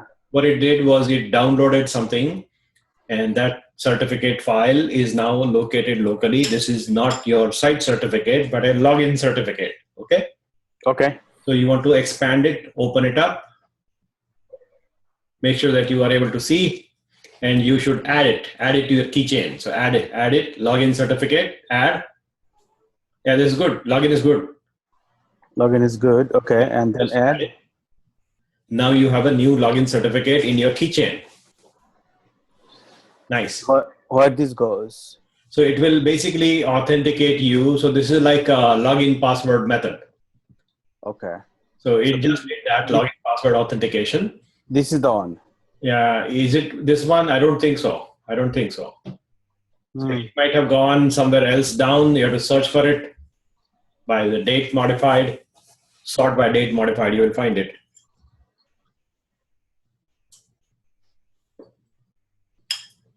Don't import again. There's no need. So you go to keychain access. Yeah. I just looking for where it went. So it went inside your keychain access. So go to the keychain access at the bottom right corner. Bottom right corner. Bottom right. All the way down. Down. No, not here. Close it. Close They're this. not here. No, not here. No, not here. Close it. Bottom right, keychain. Oh, okay. Here. And that's where it is. So you have to sort by date modified. Date modified. How I can do that? Date modified. In the middle. Here. Yeah, there. Click. Uh-huh. Go all the way top or bottom and figure it out. Yeah, there it is. All the way top. Today. All the way top. Yeah, it's today. This one. Yeah, must be one of those. So we'll figure it out. Probably it is not this one. No. Yeah, but yeah, let's keep proceeding. It'll prompt it for you. It'll prompt it. So skip this keychain access. Go to the browser.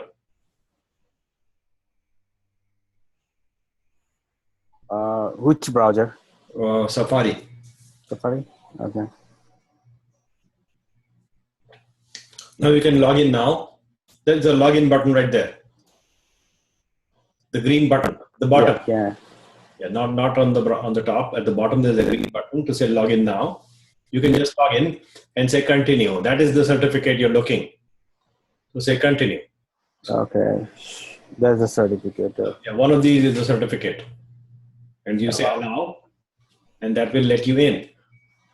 You have to get your email again, one-time password. So type in your email. It'll check your email again, validate you, and let you in.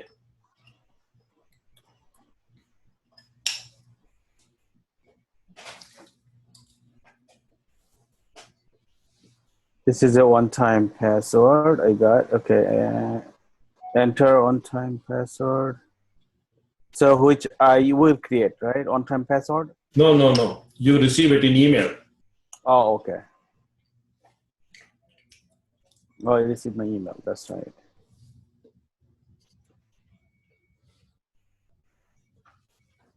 Which is this one, right? Okay. Yes. Hopefully it's work.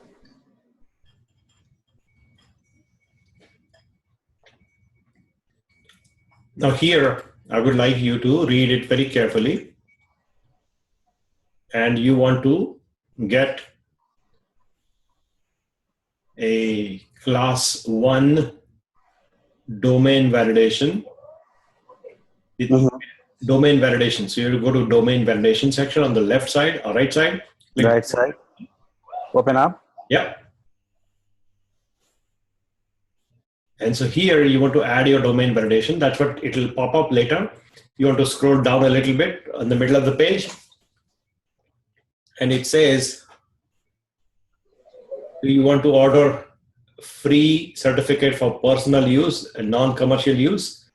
You can get that one for 100% free. Okay. Okay. So that option, yes, that is the option that you should select. Click here. Yeah. So you want to get a web server certificate, and you continue. And then you want to go to domain validation first. So click on the blue link there, middle of the page, middle of the left side, left. Yeah. Left side. It says Oh, domain. okay. Click on that. And it will ask you to go validate your domain first. And then you come back to the same location. Domain validation. Enter the domain name you want to validate, which is SailCloud Services.com.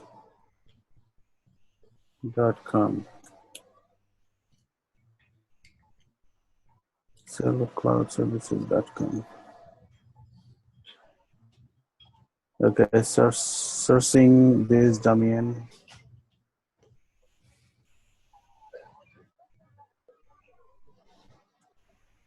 Okay. Select one of the following email to receive the verification code. Okay. None of the email address is mine. Then go to website control validation. This one? No, website control validation. No, not that. Up, Website. up. Down. Right. Go right. Oh. Yeah, that one. Down. There. Oh, wait. Okay.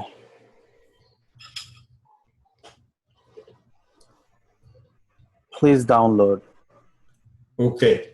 Now, What is this? do you have a site already running? Do you have a website already running? My website is not up. No. Not up? Yeah. Okay. No. Go to your DNS control panel, please. DNS, which is GoDaddy probably. Right.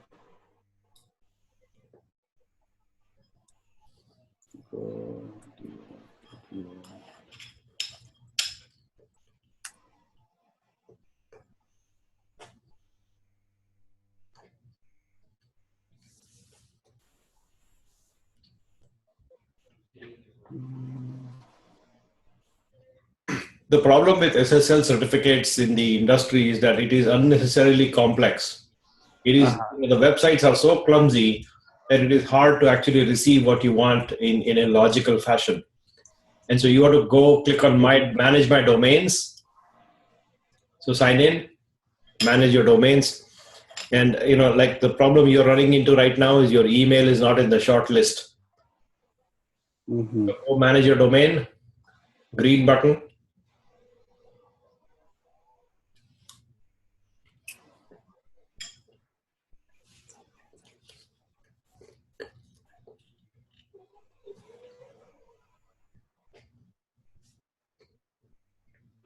Okay.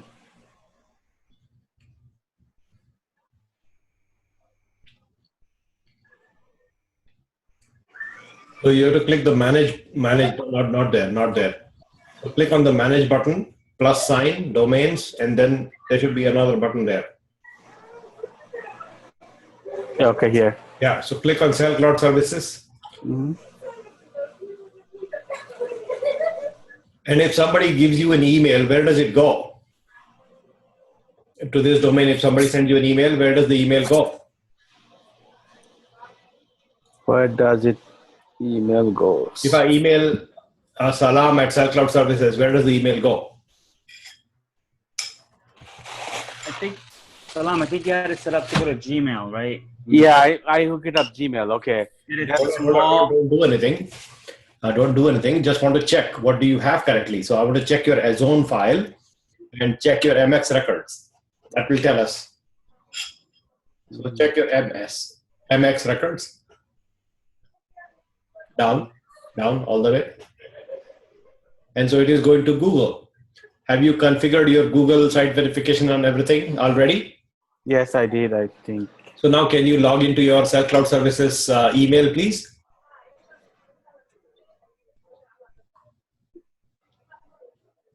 Uh,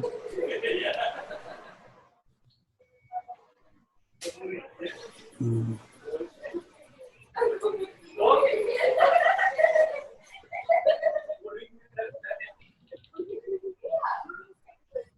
This one. I think not here, in the browser, please.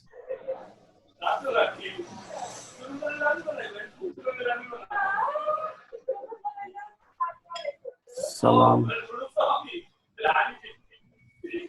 You go to a browser.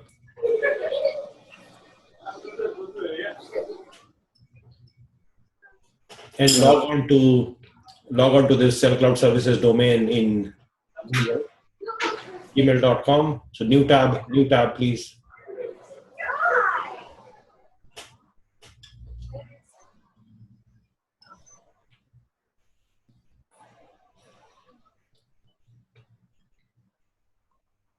This thing's okay. Let me make it bigger. There you go. So, okay, Salam. No, you have to go to gmail.com and log in as Salam, Cell Cloud Services. Okay.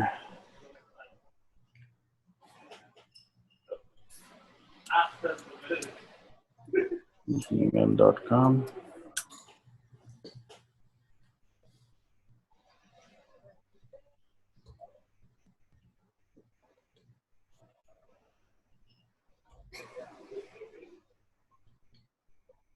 Let me sign me out from here.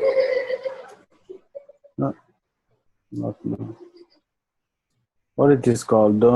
Not now, right? Trust it, no problem. No, you can trust it. No problem. No worries there. And then log out and then log into the other. Add account and go to the other account.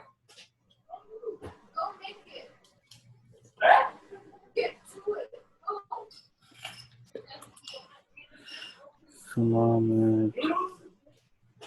Cloud.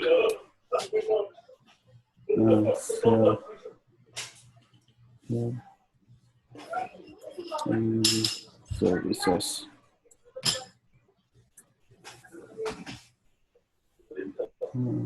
Cloud services. Yeah, not 20 Moody.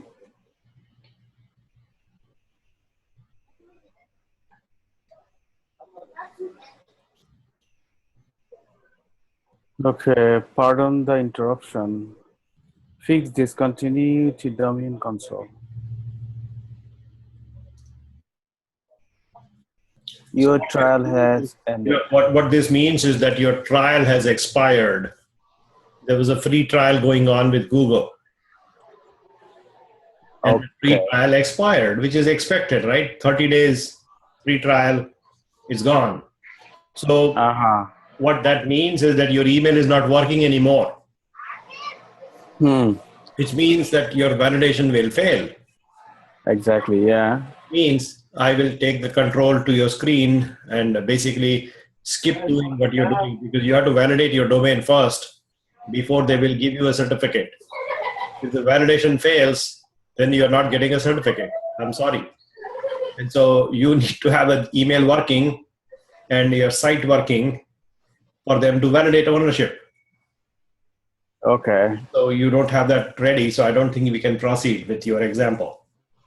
Yeah. Yeah, cannot do that. So let us switch to, okay. And maybe if there is somebody else who is ready, if anybody else who's running this exercise also, and if you want to share your screen, please tell me so I can hand off control to you. If not, let me stop then. Yeah. Or okay, I have to create the new email address for this, right? So then I could contact. Correct. You need to have your own valid email functional address. Domain service. If that is not the case, it will not work. Yeah. Right. Okay. Let me stop it. Okay. So I'm now taking control and describing to you what the process is, and let me just at least illustrate the concept. Since you failed validation and since nobody else seems to have an interest in this exercise, so nobody seems to be doing it, I'll just quickly illustrate what can be possible. So see if I have a certificate already. and see if I can use it to proceed forward. So I'm authenticating myself using a certificate that I already have. And I'll just go inside the site, see if it lets me in. That is what I'm trying to see if the site will recognize me and recognize my certificate I have created in a long time ago, which I have kept in my keychain, so it should be there. And if it does succeed, then I should be in. I should be logged in. If not, we'll see what the next step is. We'll have to sign up or something, or create a different example domain altogether. We can use a certificate for a subdomain, and that is also possible. So I'll maybe illustrate that point to you in terms of how things actually work out. But this site is now testing my patience. It is showing me a progress bar, which is slow. And so I have very little patience on slow sites. And so it is trying to test my patience, and ouch. Okay, proceeding forward.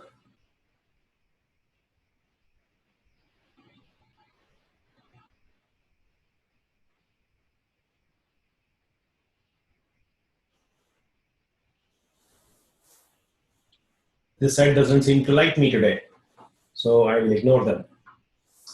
I will ignore them and describe to you the aspects needed to make a certificate ourselves. So we will, basically the thing that we need is to create a certificate signing request that looks something like this. You run this command. What this does do, you have a request create with a key for your own domain. So whatever your domain is, cellcloudservices.com.key out. And you have to create a certificate signing request. Like this. So here, the scenario is, you will send a key, and the request itself will take shape of these steps. So here you're using the OpenSSL software to generate a certificate signing request. .csr. The CSR is a certificate signing request that gets created. That's the output file that will get created. And a key will be created. For this is the private key. And that is what we are going to use. And let us use this command to run it in the terminal somewhere. And you can run in a terminal like this.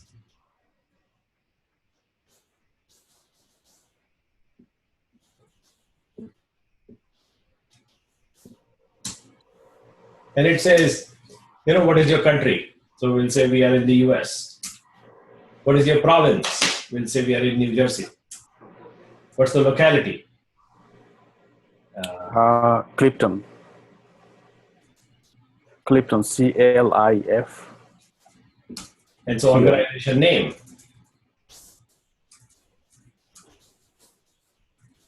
Okay, my organization name is Salam Enterprise LLC.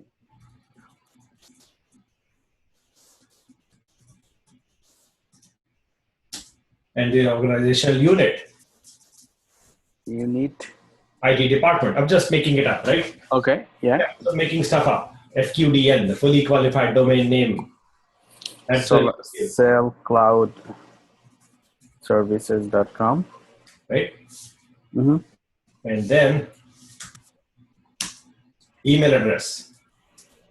Salam at cellcloudservices.com. And the problem with this is it doesn't work, right? So this example will also fail. Your email doesn't work, right? So I'm showing you the steps needed to make it happen. So here's a challenge password that you need to include. And so we are putting some password here, random things that we can include like this. An optional company name. What is this? My awesome company. You will just put anything you feel like. It's just okay. Yeah. You don't need to, but you can. And that creates these files. These two files are, there's the CSR file, certificate request, and the private key corresponding to it. Let us open these things, see how it looks like. These two files will look something like these two files. There is a key, and this is your private key. It's very similar to what you've seen before, right? Now, this private key is not really technically yours because I created it. So you should never expose your private key, which is understood. But just a proxy. Now here is your certificate request. It doesn't really read anything in English language, but this is encrypted using the private key. What this really includes is the information that I typed in this screen here. Whatever I typed here is captured in the request. Encrypted. So this is this. Same thing, except this is encrypted using the private key. And we have to give these two elements over to the certificate authority who will actually issue. These two files need to go to the CA. So what do we need to do is that we will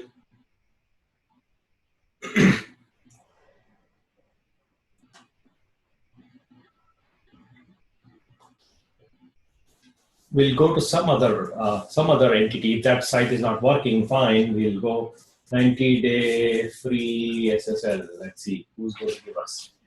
Yeah, here. So let's go see if we can get a 90-day certificate for free from Komodo.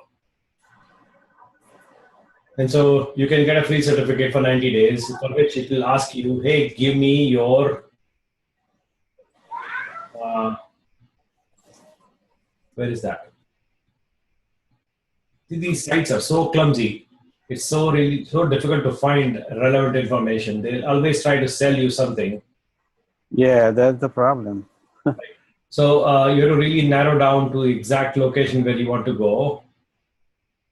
And they want to sell you. We don't want to buy anything. We would like to keep using the free SSL. And so there it is. And now you have to log in somewhere. There is a login button. There is a My Account. So we should be able to go log in here. And like this, we'll create an account and log in. I probably have an account already, so I logged in. And so it is asking me to change my password, which is expired, which is fine. I don't even use your site. So I'll generate a password and give it to them. So here is my current password that I'll copy, and then I'll generate a new password and just give it to them.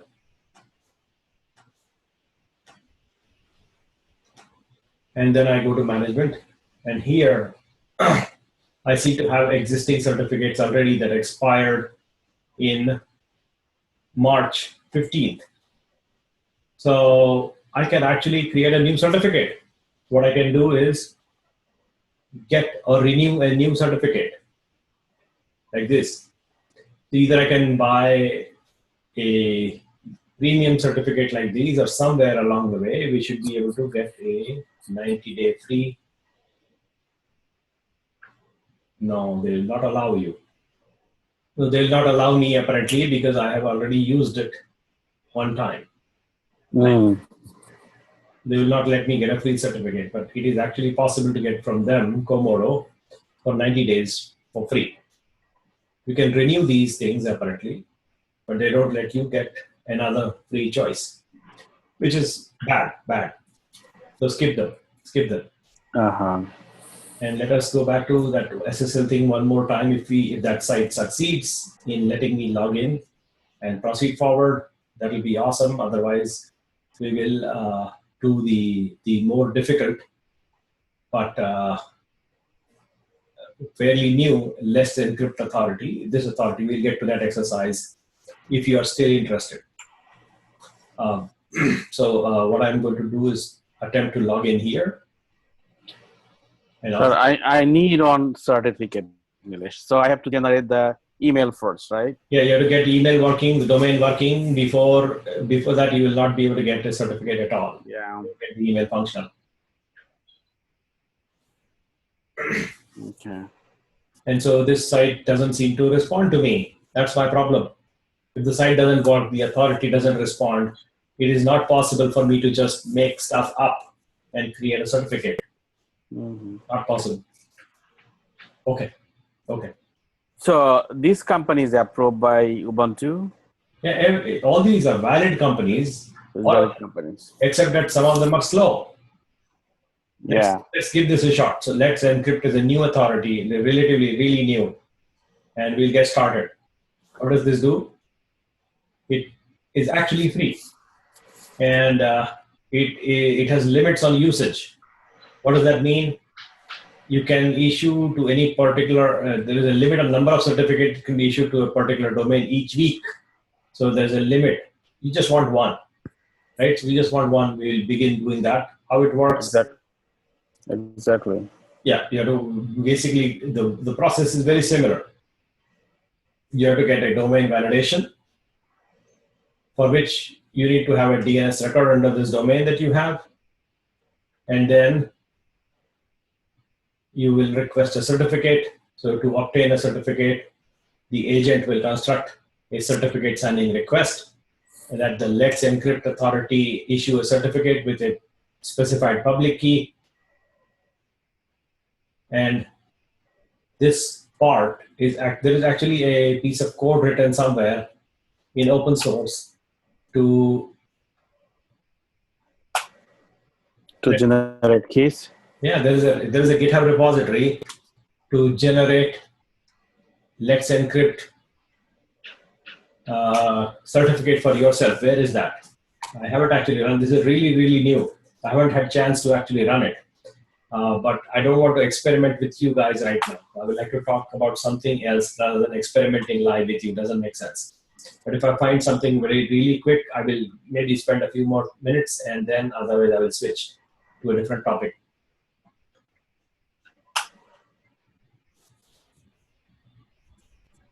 Let's encrypt. And okay.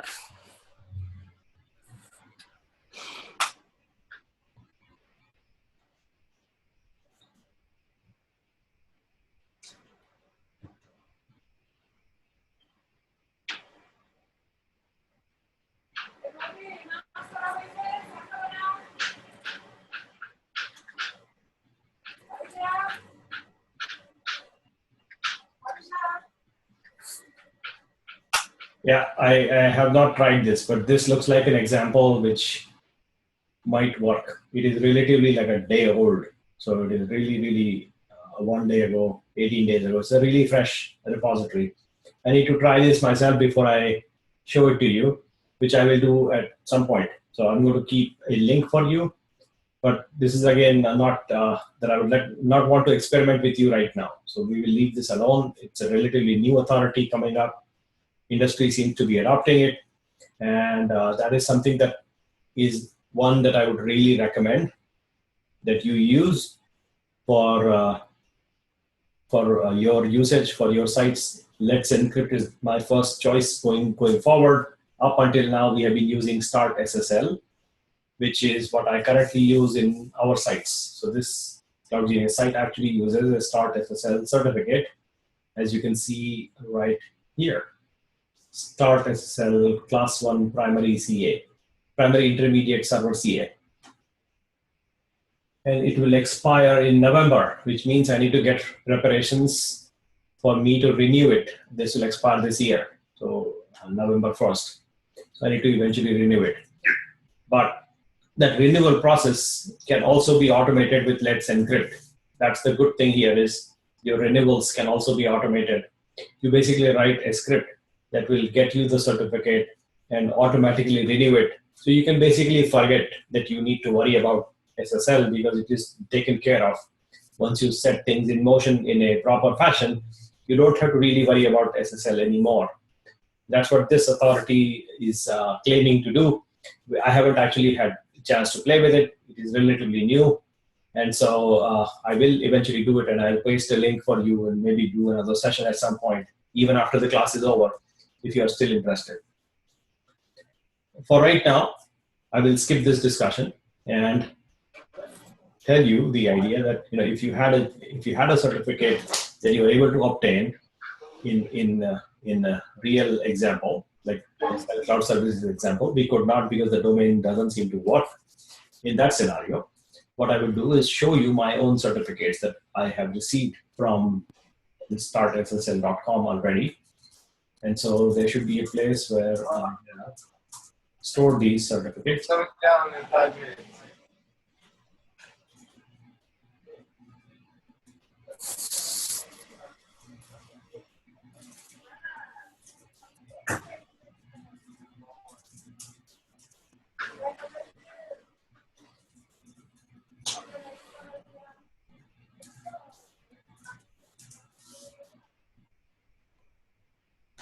Okay, my certs are not stored here apparently. It's stored somewhere else.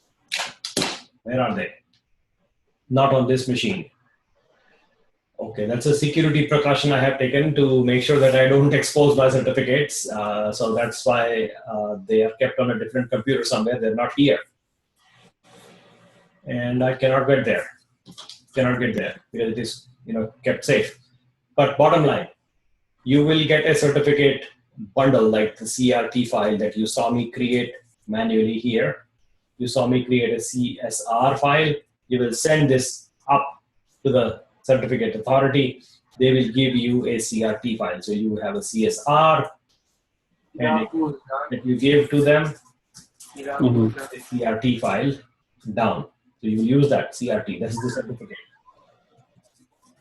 They will also give you intermediate.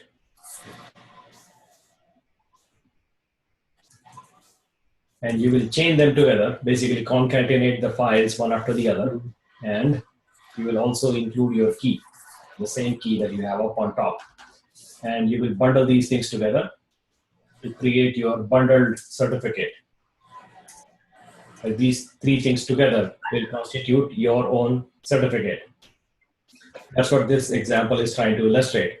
You have this root authority certificate, this intermediate certificate, another intermediate certificate, and your own certificate that you will obtain, and you will concatenate them together one after the other to create your bundle.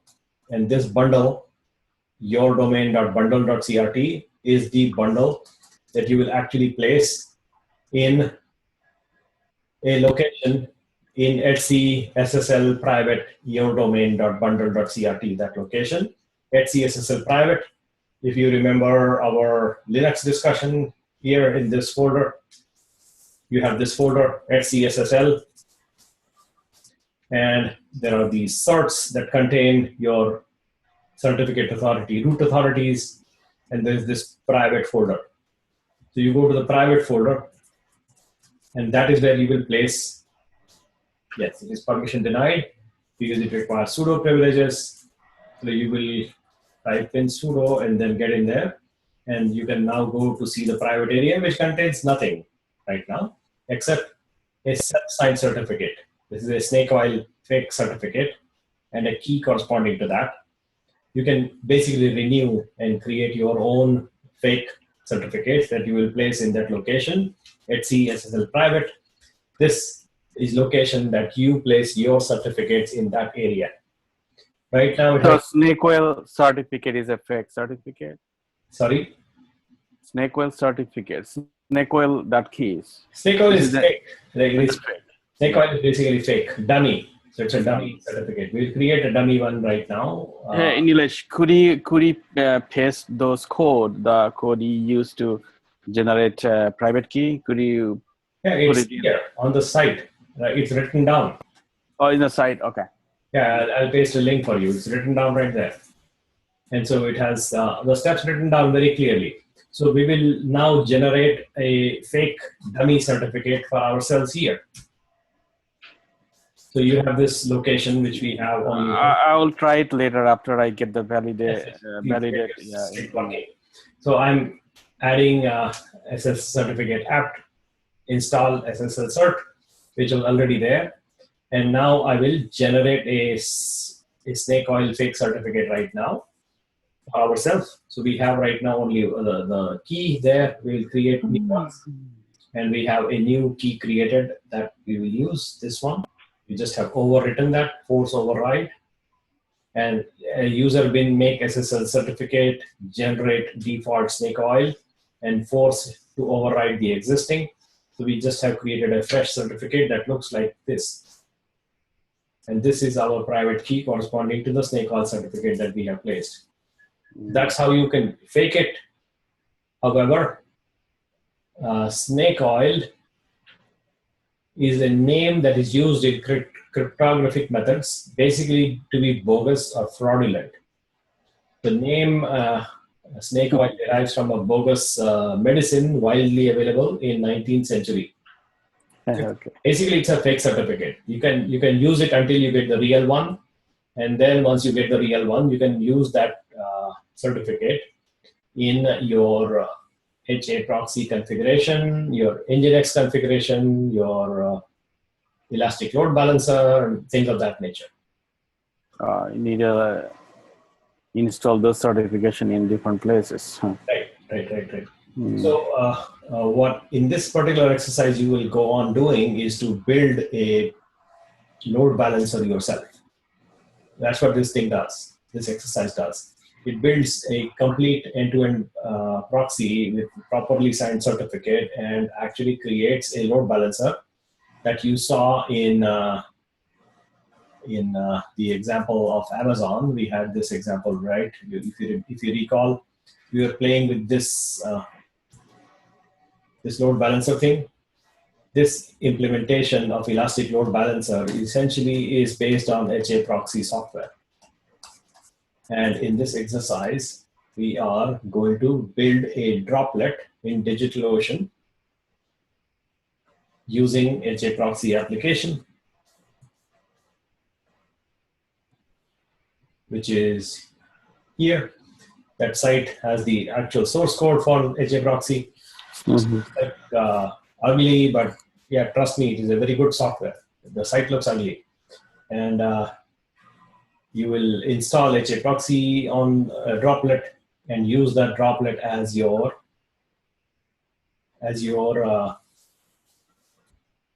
load balancer. So in another cloud, for example, not Amazon, where you have a load balancer service ready, so you can use the service. But if you don't have a like that, and you still want to use load balancing, what you would do is not use this at all, but instead get a machine and put that right there. Install HA proxy here and make your own load balancer that will interface with these guys. And your own load balancer you can construct, but it needs to be able to handle HTTPS, for which it requires a certificate in place, and then it can then talk port number 80, plain HTTP traffic with the machines inside, and that is the exercise, but it requires you to have Certificate. a couple of things. One, interest. Are you really interested in doing this exercise? And second thing is you need a certificate. We can use a fake certificate because we know how to generate one, because we don't have a certificate. So we can generate a fake one, no problem. The real question I have is, are you interested in this exercise? Because it's... Yes, I do. Okay, what about other people? I just want to quickly check. I know you are interested, and yes, we will build it. But that exercise essentially builds your own proxy on a droplet from scratch that uses either a real certificate, if not a fake certificate. Yeah, because nowadays we need to, create HTTPS. Yes. Security. So in order to get through that, we have to. There's no other way. Okay.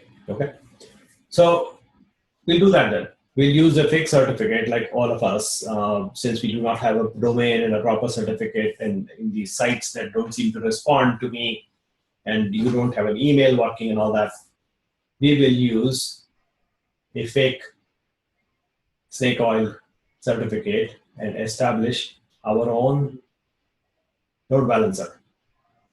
How will we do that? We will basically have these things. To simplify our layout, I will keep it simple and cut down some of these things. So we'll move them aside.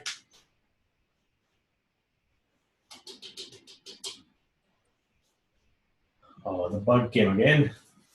Okay, so what I intend to do is go to DigitalOcean and grab at least one droplet there.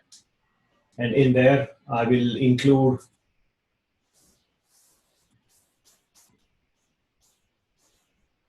one droplet to run HA proxy and the other two droplets to run some other application. And we'll do a load balancing scenario. That should not take too long. So here we have DigitalOcean token copied over to the browser, and it will let me in. And then in our Curio, doesn't seem to respond to me quite yet. Is it working? Where is that? Oh yes, it is still stuck. Still stuck. So I'm going to kill it. Something is wrong with that application. I need to stop using. Not responding. Quit. Ignore.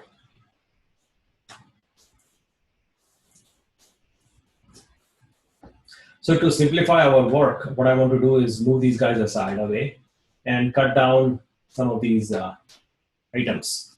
It is unnecessarily complex for us to begin doing exercises. What I want to be able to do is simplify. And so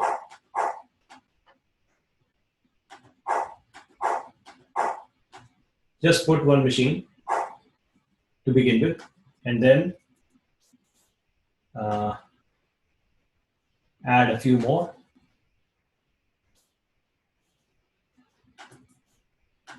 And one more, and run some application here. And have this box run HA proxy. And have it connect like this. That's the scenario I want to be able to implement. And that's the design. The design in an ideal scenario, I would have this HTTPS properly taken care of with a properly signed certificate available to us so we can implement that scenario. And in my example, I will use a certificate that I already have. In your example, you can use a snake oil certificate that you may want to consider using.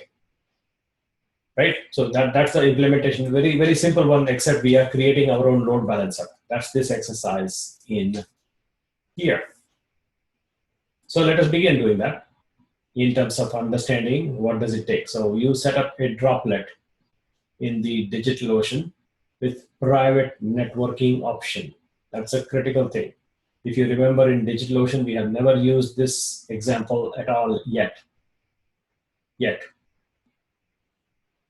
So we will go to DigitalOcean, create a droplet, and I would like to explain to you what this private networking option actually does to us.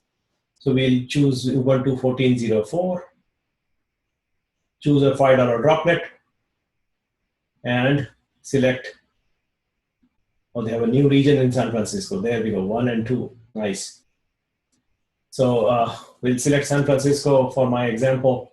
And here is something that I would like to point out, is to select private networking option and include your key that you might have already. And then you create one droplet and call it my load balancer. As simple as that. So this is a new thing that I would like to talk about, is private networking option, which is basically when you get a machine in DigitalOcean, they will give you a public facing IP address. That's what we have been obtaining all along. In DigitalOcean, you have also the choice of private networking option. What does that mean? It gives you another internal IP address, and another Ethernet card. One public facing and one internal private facing. The challenge with DigitalOcean is that this, although the name is called private network, it is not really private. And that is something that I would like you to clearly understand, that it is not really private. What does that mean? It means that if you have your company create a droplet and you get a public IP address for the droplet and you get a private network IP address for the droplet, and this is your company. So this is you. Your competition might have a droplet in the same box, can get a different public IP address and get a private IP address for them. The fact that they call it private is not really private, but it is more like, you know, you can snoop in on them, they can snoop in on you. And so this can very easily be possible. They can hack into you and you can hack into their machines, because this is not really private, but more like a LAN on their side. LAN on the DigitalOcean side. So they call it private network. It is private to DigitalOcean. It is not private to you. Just want you to be aware of that.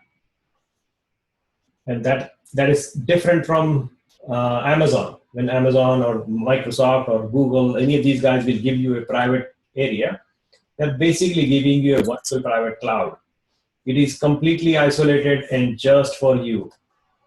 And so if there's anybody else, they are not getting inside your VPC.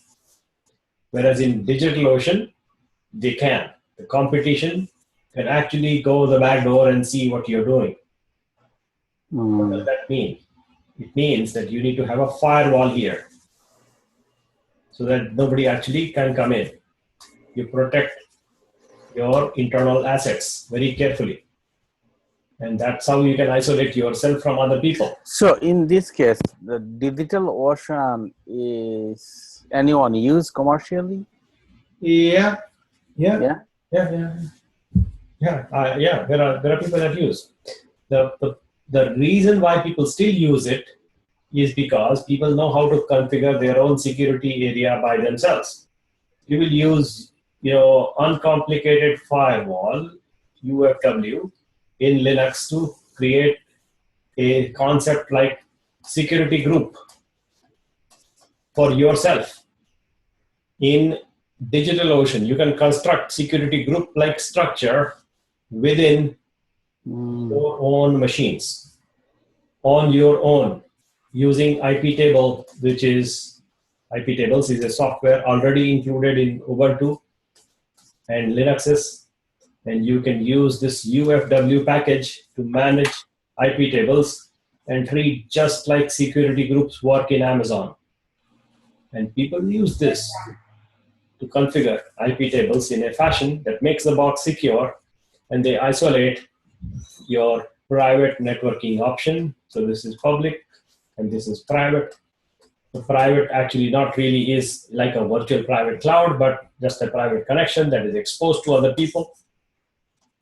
And so you want to secure your area from other people by putting a firewall around it.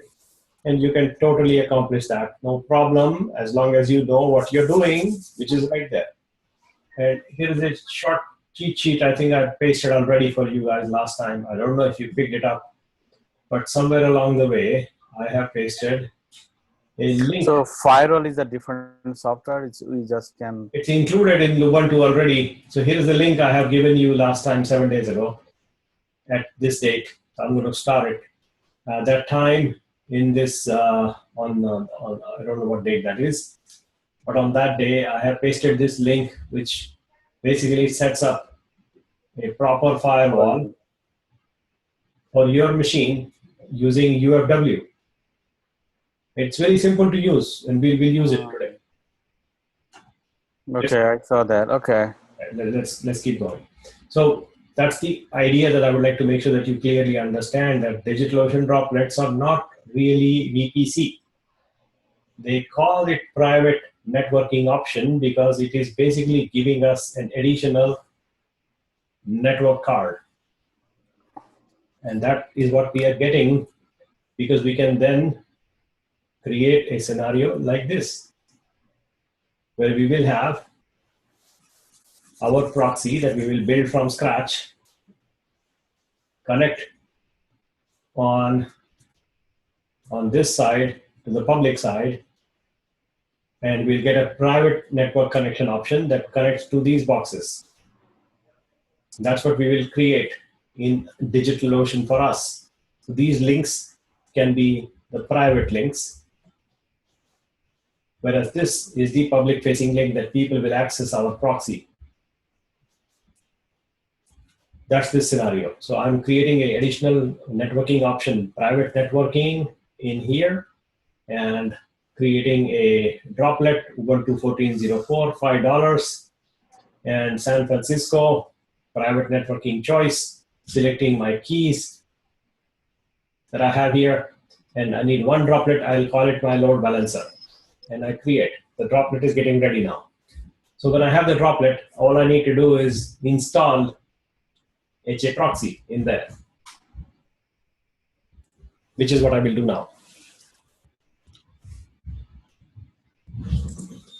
And so in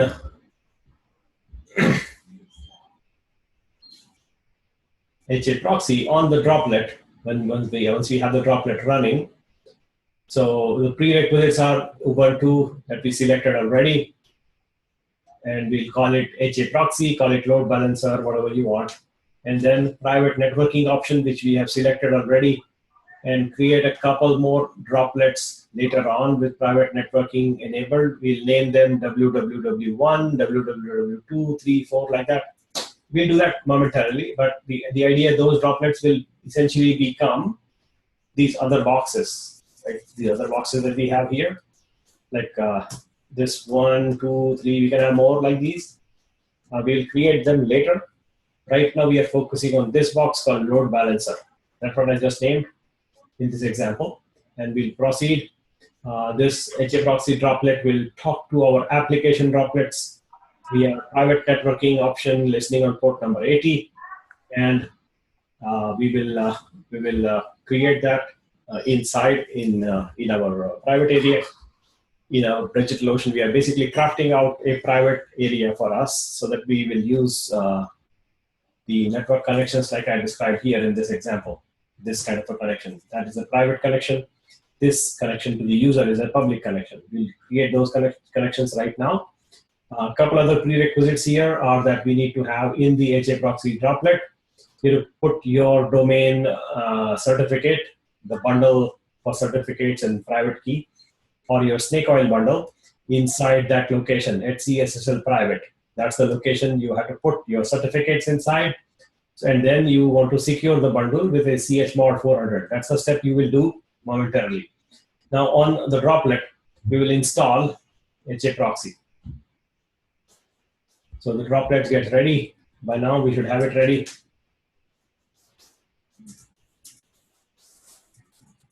And so I will now connect to the droplet I have. Let us see what IP address I have from DO.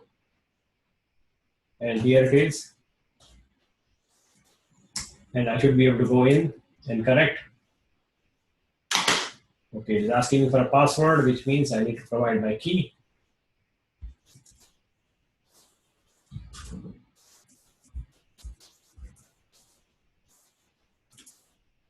And then connect. And I should connect without a password now. Okay, I'm in. So now I'm connected to the load balancer, which means I should be able to. Oh, Nilesh, 1 second. Yes. What you did over here, -D, what it does? Okay. I'm so sorry. You picked up on it, right? Nice. That's a good thing. That's a good thing. So what I'm doing basically is I'm getting lazy. So what does that mean? I am getting lazy. I don't want to type -i .ssh /id let's say like this. Yeah, I don't want to type this over and over, right? I get bored. So I'm very lazy. So I use a special software. And that software remembers this thing for me. That software is called SSH add. And what I did was SSH add to remove any previously known keys. So this removes it.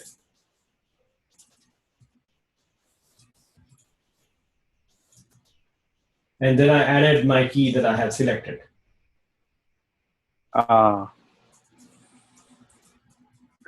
So you clean up, basically. Correct. Nice. Okay. And so once you do this step, it will allow you to be. Could you paste this? Okay. In the Slack. Yes, I will do that. So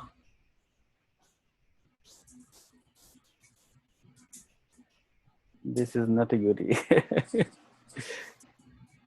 so my goal is to be lazy in life. So, that's what I do, right? If you know tricks like this, makes life easy. Yeah. Yes, totally.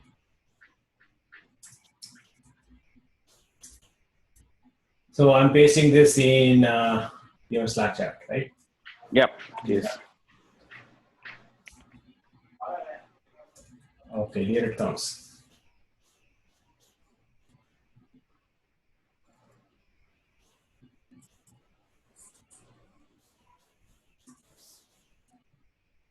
It is a software already available in Linuxes, in Macintoshes. That SSH add is already available. So that allows me to just connect without having to type that thing, and it just connects. It knows and remembers my key. And one thing you will notice as I log into this droplet is that I have this public-facing IP address.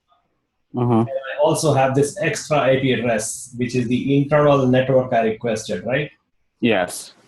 So this comes up. You will not find this other IP address, 10.134 at all, if you never requested it. It will only give you this IP address. But since we asked for a private network option, it gives us that. And that number, that internal number, is what I will use to connect to the machines inside in our network here. Inside the internal network connections, these things, internal, we will use that option. The internal network option. That's what I'll be using. Let's keep going here. So on that machine, I want to install HA proxy software, which is simply available through this repository. If you forget to install this repository, you will get older version of HA proxy. So remember that this is needed. You have to get the latest version by adding this repository, apt add repository. Otherwise, you will very likely receive older HA proxy and it will not work. So you have to get the latest, which is the current stable version, 1.5. So if you say add, that will get the latest one? Correct. So this step is an extra step, apt add repository. So you have to go to a Ubuntu PPA managed by this Mr. Bernat for this particular software latest version. And then you update. That will get you the latest version of HA proxy. Otherwise, the HA proxy you will receive is old. Old on, yeah, gotcha. Right? We want the latest. For this exercise, we want to get the latest binary. So we will run it and install the latest binary. It's very simple once you have it. So that's what I'm waiting for apt to finish. And once apt finishes, I should be able to install apt-get HA proxy, and it just will do that. And it is done. The installation finished. Nice. Now what? We have to review the default configuration. It has given us some default configuration already. So we'll go read that file in there. And so we'll see what configuration do we have already.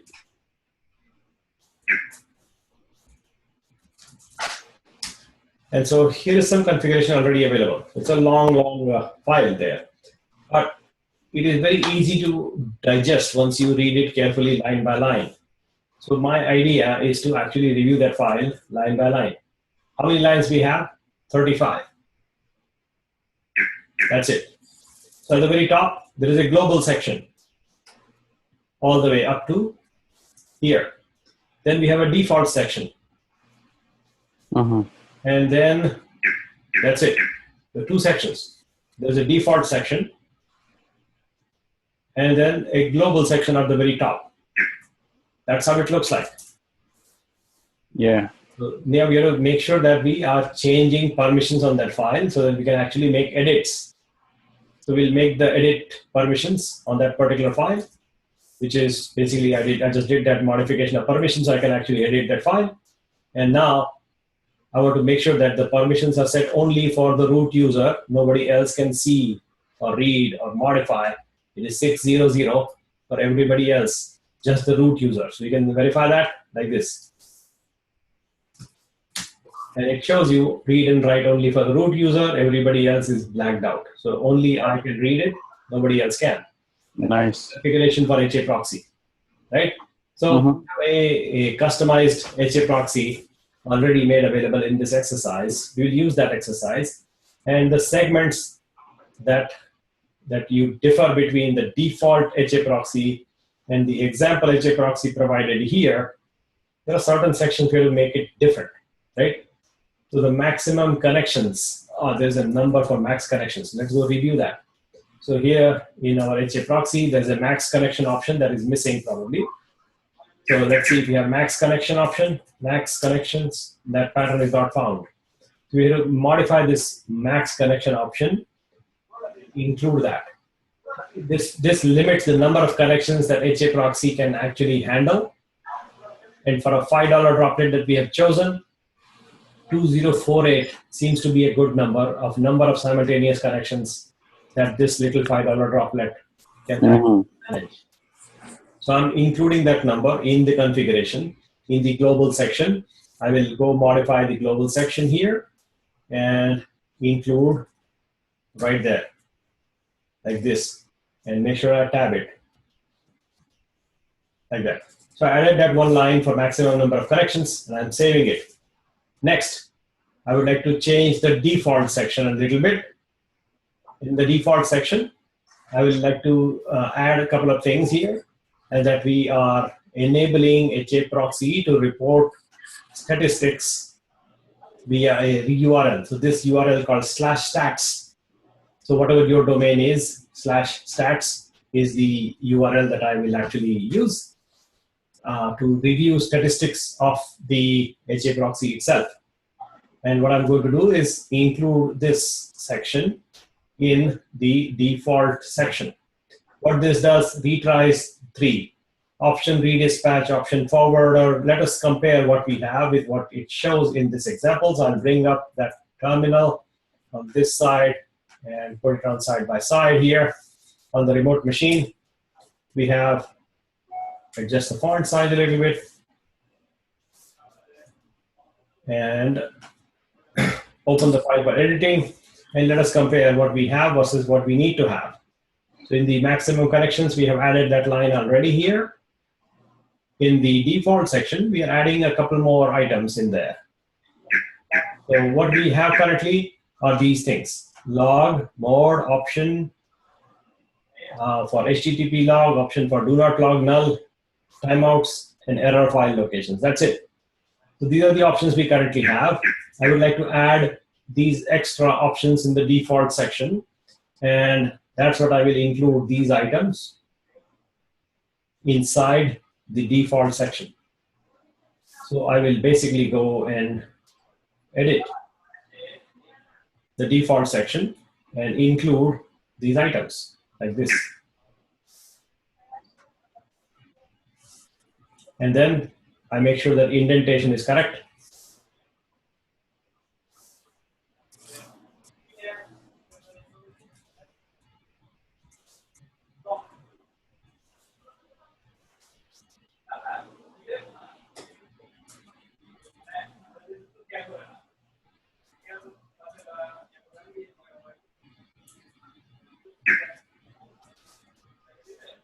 And I have added these entries in addition to the existing entries that we had to begin with, and I'm going to save the file.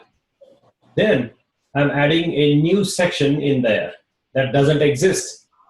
That section is basically allowing us to include a front-end definition and a back-end definition. So that's what we are really including. On the front end, we are saying you bind the www HTTP port with the port number 80 and hold on, let me read this carefully.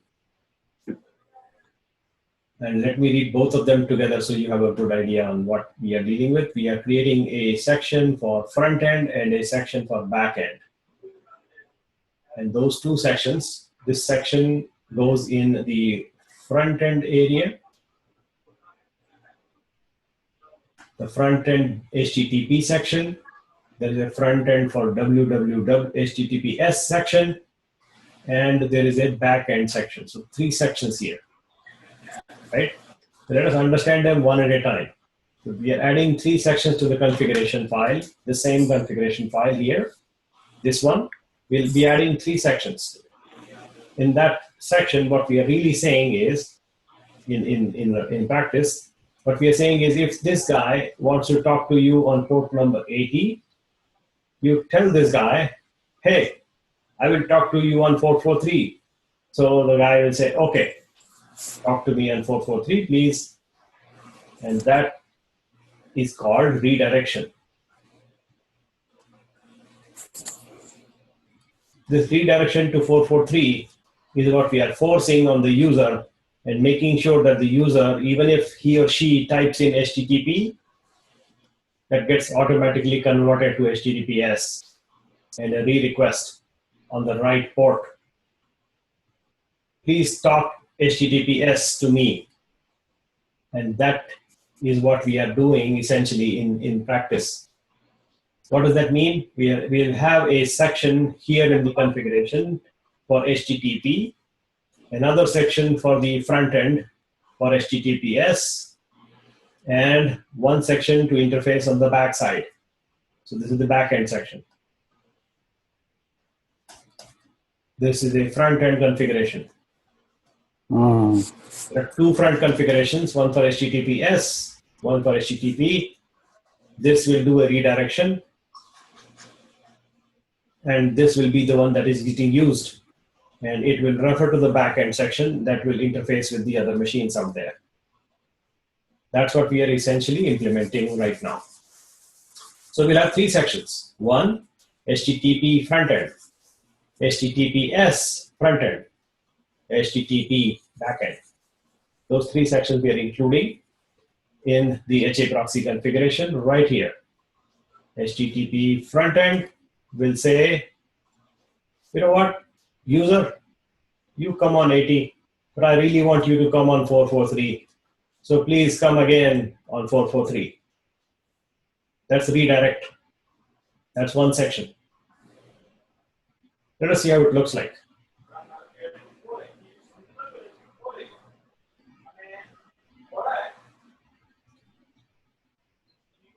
Front end HTTP.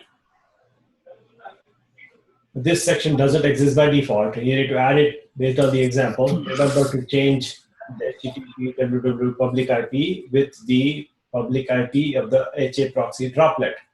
So here in this section that we have to take it in the pattern editor and replace the HA proxy public IP address. That ID, that number has to replace with the actual address on the box itself, which is available from here. The box itself, the IP address is this. So we will grab that load balancer and the public IP address. We copy that and go here in our editor and replace that number. And we are basically saying that you listen to the default backend called www backend. And that's a separate section we will define. That's the change I want to include inside our definition in the configuration file. In addition to that, there is one more configuration for the HTTPS front-end section, which is this one. And I will include that in our write-up, in our note sheet here. And we are saying in the www HTTPS section, I would like you to bind to this port number 443, and I would like you to use an SSL certificate stored in that location. HC SSL private your domain bundle CRT. And this IP address is the same that you have is going to be in this location. So I will replace that. And this domain name, since we don't have, I will just use one of my domains. I'll use the domain, we'll call it whatever, literally whatever you feel like. I can come up with a name like this, whatever dot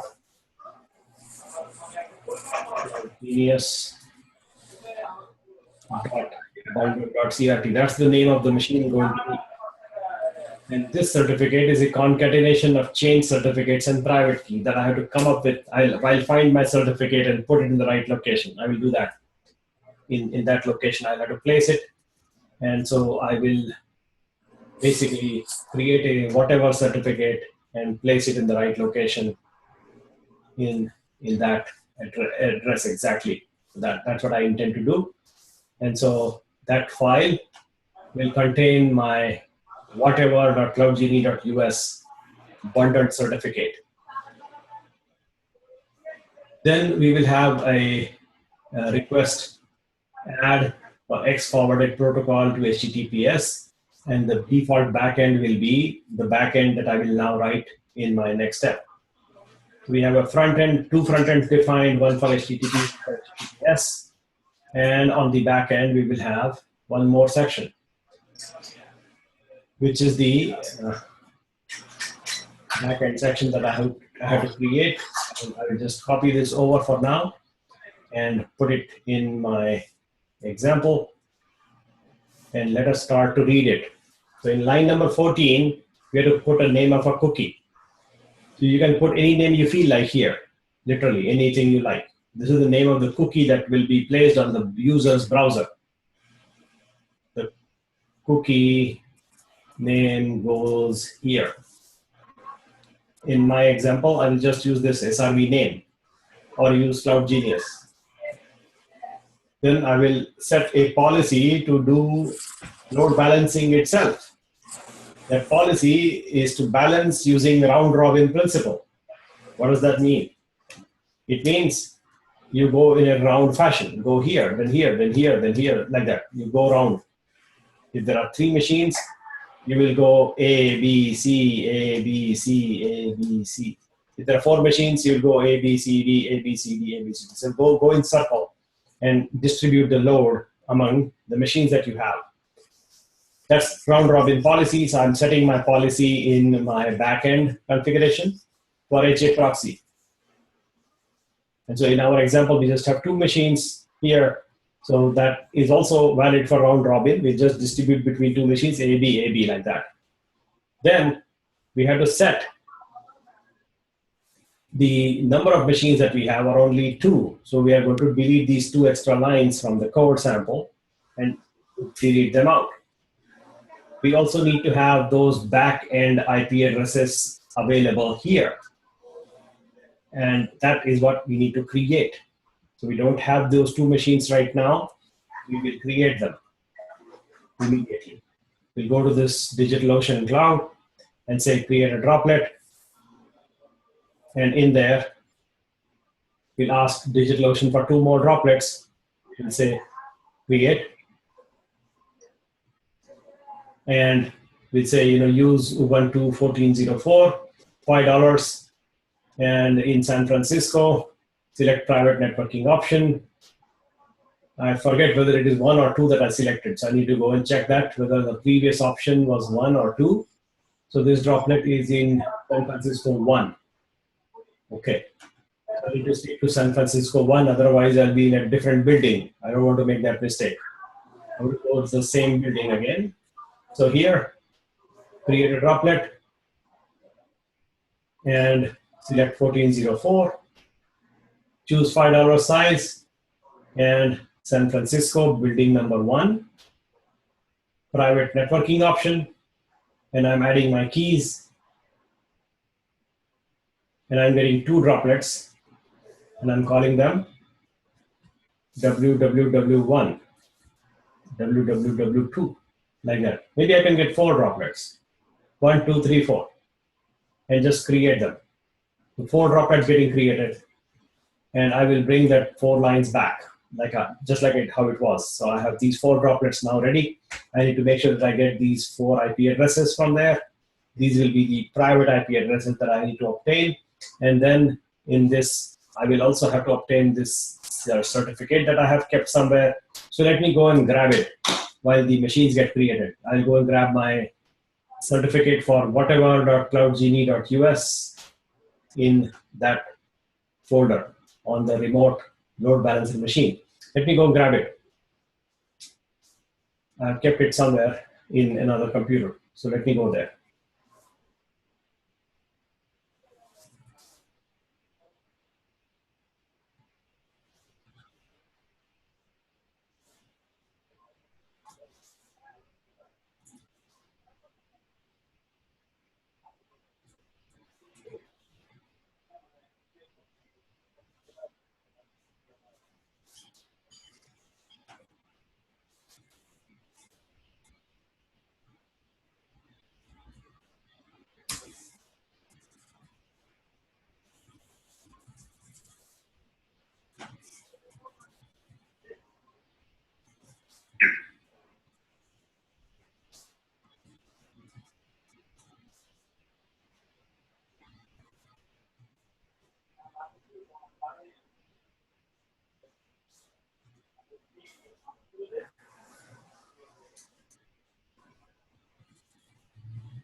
Okay, I found the keys and certificates. They are right here.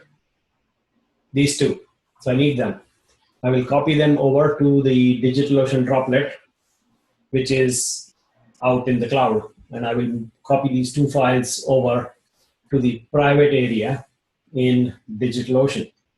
I will need the private IP address, the public IP address for that DigitalOcean droplet, which is available to me here.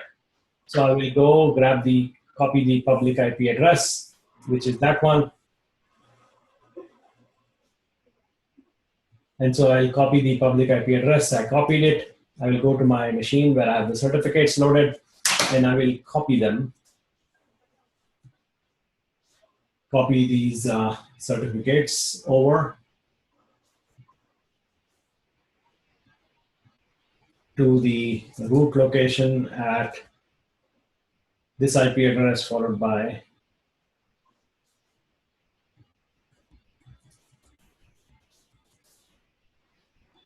I need to send these certificates over to that location.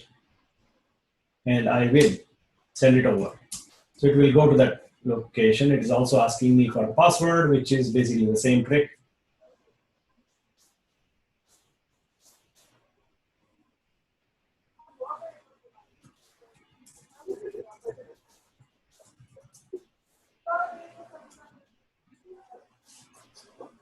Okay, I need to do it from a different computer. It doesn't let me go directly. So I will have to send the certificates over from that machine where the actual certificates are sitting and then send it over. Let me go there and directly. I cannot do it through a remote session, it seems. So, I think there are some security things coming in play. It does not allow me to actually grab and send certificates like that, which is a security precaution, I think. So let me see if I can work around that. Otherwise, I'll go to the other computer and do it. Now let us see if I can go to another location where I have a certificate. Yes, I do. So I can just SCP from here. SCP. I'm sending my certificates over to the IP address, that one, //etc SSL private. And that should go. And it did. Let us also send the key. The private key should also go right there. The key will also go. So we should have the keys and the certificates both in place in the right spots. Nice. And I'll come back to our SSL exercise. Now we have sent our certificate as well as the key itself to that computer in the remote location, which means we should be able to see it on that remote destination. So on that remote machine, we should go SSH and see whether we have the key there. And so in the etc private, SSL private, we should see it. We have those two certificates nicely placed in the right location. The names are a little bit different than what I chose, whatever the name I chose. So I will have to modify the name. The name I chose was not this, but this. And that's the certificate. I need to also include, create a bundle. So I have to have a bundle there, right? It has to be a bundle, which means, and this is something that is, I want you to be clear about, this bundle is basically a concatenation of the certificate and the key together in one package. So I'll do the concatenation with this name. What I will do is basically concatenate these two files, the CRT first, and then the key file, and then send the output over to the bundle file. Now I have a bundle. This bundle is what is needed by HA proxy. This bundle is basically a concatenation of the certificate and the key together, one after the other, placed one after the other. That's the expectation of HA proxy. So you have to create a bundle file like that. I just showed you that example. By now we should also have private IP addresses for our DigitalOcean droplets, internal machine IP addresses. We'll go grab that from the browser, and we have those droplets ready. We should see that these 4 droplets we now have. Let's grab the internal IP address. For those, we have a private IP address copy. So I copied the private IP address of one of them, and I will place that in this location like that. Now the second machine, WW number 2, copy it, get the private IP address, put that in that location like this. Then the third machine.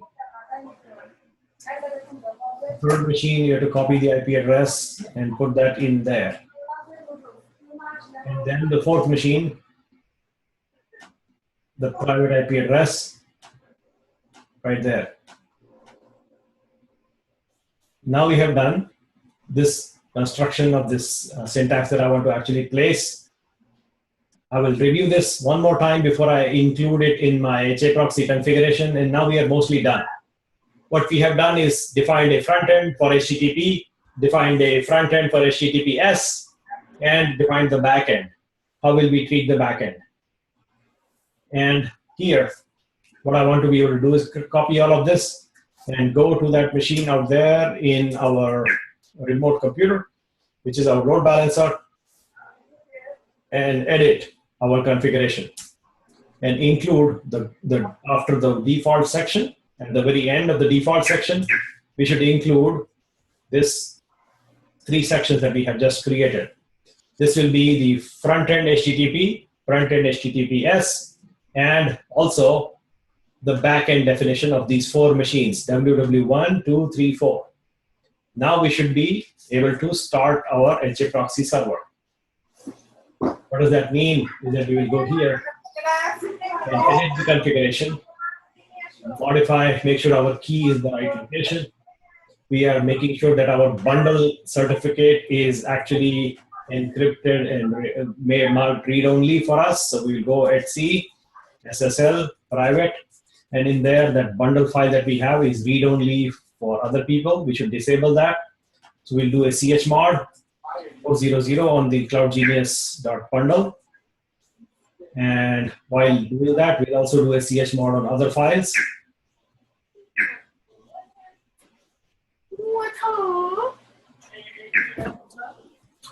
And that way, we have a read-only only just for the root. Nobody else can modify. And with that done, we should be able to start HA proxy. So we will start HA proxy server, and I think it seems to have worked. It seemed to have succeeded. It does say that setting tune.ssl parameter to 1024 by default. It is giving us some warnings that I want to read.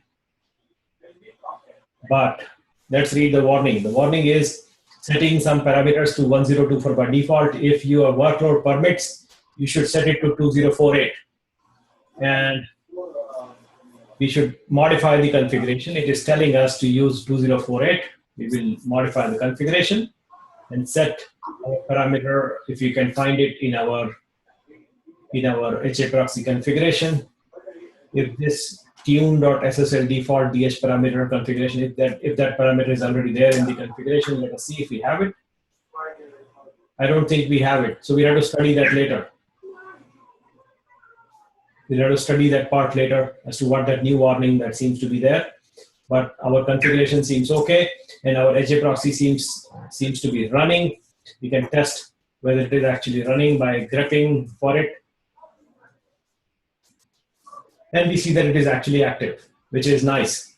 Now what we need to do is visit the proxy itself. We can do that by going to that location on the public IP address of our load balancer. And since the load balancer doesn't have any machines to help it, it will not show us anything. But we can actually visit that IP address just like that, and should show us that there is a SSL certificate which is issued to cloudgenie.us. But this certificate doesn't match the IP address, which is expected. So we should actually do this in Cloudflare. And in Cloudflare, you should be able to see that if I set up a domain CNAME alias in my DNS and call it whatever, and give it this IP address and add a record, you should now visit whatever.cloudgenie.us, and you should see a proper certificate. Although service is still unavailable because there is no machines to handle the workload, but the certificate is properly constructed in there. And you can see that it is properly placed, which is beautiful. That's exactly how we would like it to be. The proper certificate is placed, and our HA proxy seems to be responding. Let us go also see some statistics on the HA proxy side. We'll provide the password, username, and password that we have chosen. And we should see some statistics showing up in our HA proxy showing. It is telling us that all the machines on the back side are down. 1, 2, 3, 4, all of them are down, because we haven't actually done anything to those machines. We can very easily start those machines to show something to us. So what we can do is go to those boxes in DigitalOcean, the 4 machines that we have there, 1, 2, 3, 4. And on one of them, we'll just grab the IP address, go log in, and install some application there quickly, something like Nginx, which should be very easy to do. And as soon as it lets us in, we should say apt-get install Nginx. And now it will install Nginx, and then we should see Nginx showing up in our new whatever.cloudgenie.us site, just like that. We should be able to see it as soon as you visit the whatever.cloudgenie.us site. You should see Nginx, and there it comes. You will also see the statistics on the same site that shows you the stats. These stats will show you that one of these 4 boxes is now up and running. WW1 is now working. You can see the statistics, and you can see the performance of how that machine is responding. And this is what HA proxy is doing for us from a statistics collection perspective. Let's go to some of the boxes and bring them up. So we will go to our other boxes here in DigitalOcean, We'll identify a couple more droplets. So let's see number 2 and grab the public IP address, connect to that box. Oh no. And then install some application there, which is probably Nginx. So we should be able to figure it out very quickly as soon as this responds. And it will install Nginx, and you should see it. This time, you should see the second machine up and running momentarily, and then it coming online, and it is now available. So the second machine popped up, which means this whatever.CloudGenius is actually showing us 2 different boxes responding to us. How we'll tell? How can we actually tell whether it is actually the other box? So we'll go modify a particular file in user share Nginx HTML index HTML, and in that file, this is welcome to Nginx. I will say welcome to www number 2 and save it. And now we'll visit, and you should see that it is not showing you www2. Do you know why? Do you know why that I just modified this Nginx HTML www number 2 to show us something different than Nginx? But to me, it is still showing Nginx. Why? Do you know? Any guess? I know there are 2 machines running, and I should ask that question to be very specific. I know that we have a load balancer. We have these 2 boxes running. 2 are not running yet. Not yet. 2 is running. 1 is running. This shows Nginx. This shows www2. But I cannot see it. Do you know why? Not load balance to that one. It is load balancing. It is. I have included a new aspect of load balancing in our configuration here that makes it different than the previous example that I discussed the last time I discussed with you. In fact, I would bet money that if you visit this site, whatever.CloudGenius, you will actually see the www2.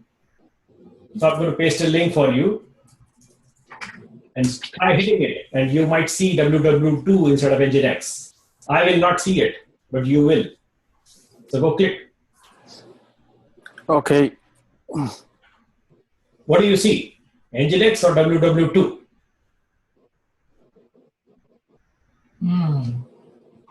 What? What do you see? Nginx. Okay. What about any other person? Hold on. Let me check. Let's just click on the link. The thing that we are doing is called stickiness. Yeah, I saw welcome to Nginx. Oh, so we are doing what is called stickiness. And so this aspect of stickiness is I would like to explain to you. So let us go and open a different browser. And in that different browser, I will visit this whatever site. And by the way, you will notice that I'm typing this.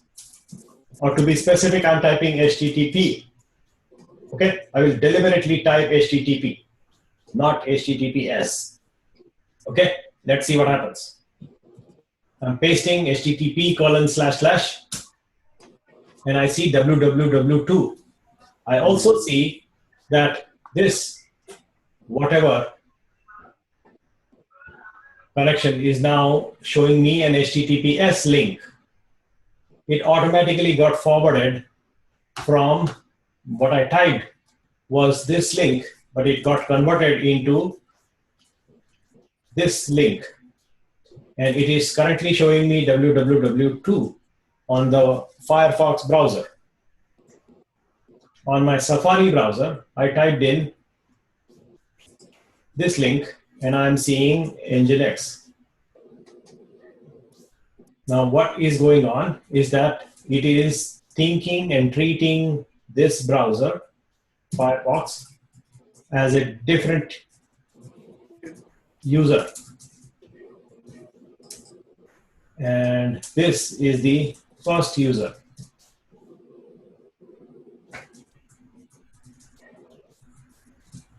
And this is the second user, right? If I open my, my droplets and go find a third droplet,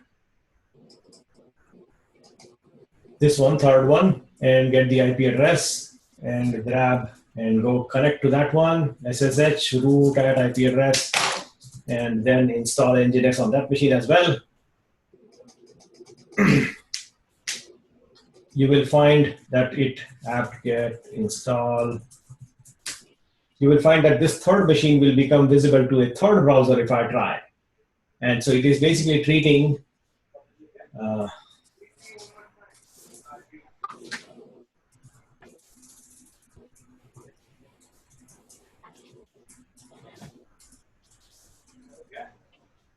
Yeah. A little more.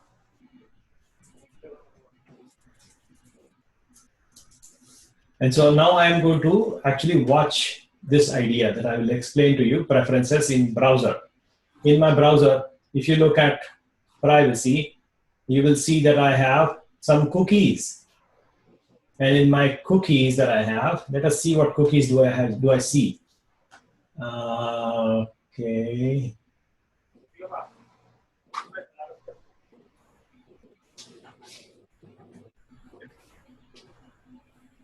Let me just remove all the cookies, by the way, just to clarify. So I removed all the cookies, and I will now visit this site one more time. So click, and I get number 1, right? I click again. I still stick on number 1, sticking on number 1. That's the only page I'm seeing is Nginx. This is coming from your droplet number 1. I will now visit my preferences and see the cookies I have in the privacy section.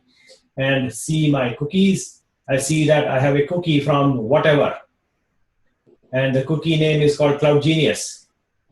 It is issued to me by www1.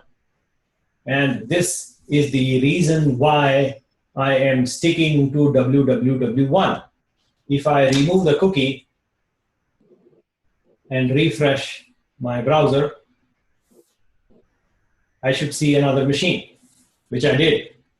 If I now go and check my cookies and go to the privacy section, look at my cookies and expand my cookie and look at the cookie detail, I see that my content is now from www2.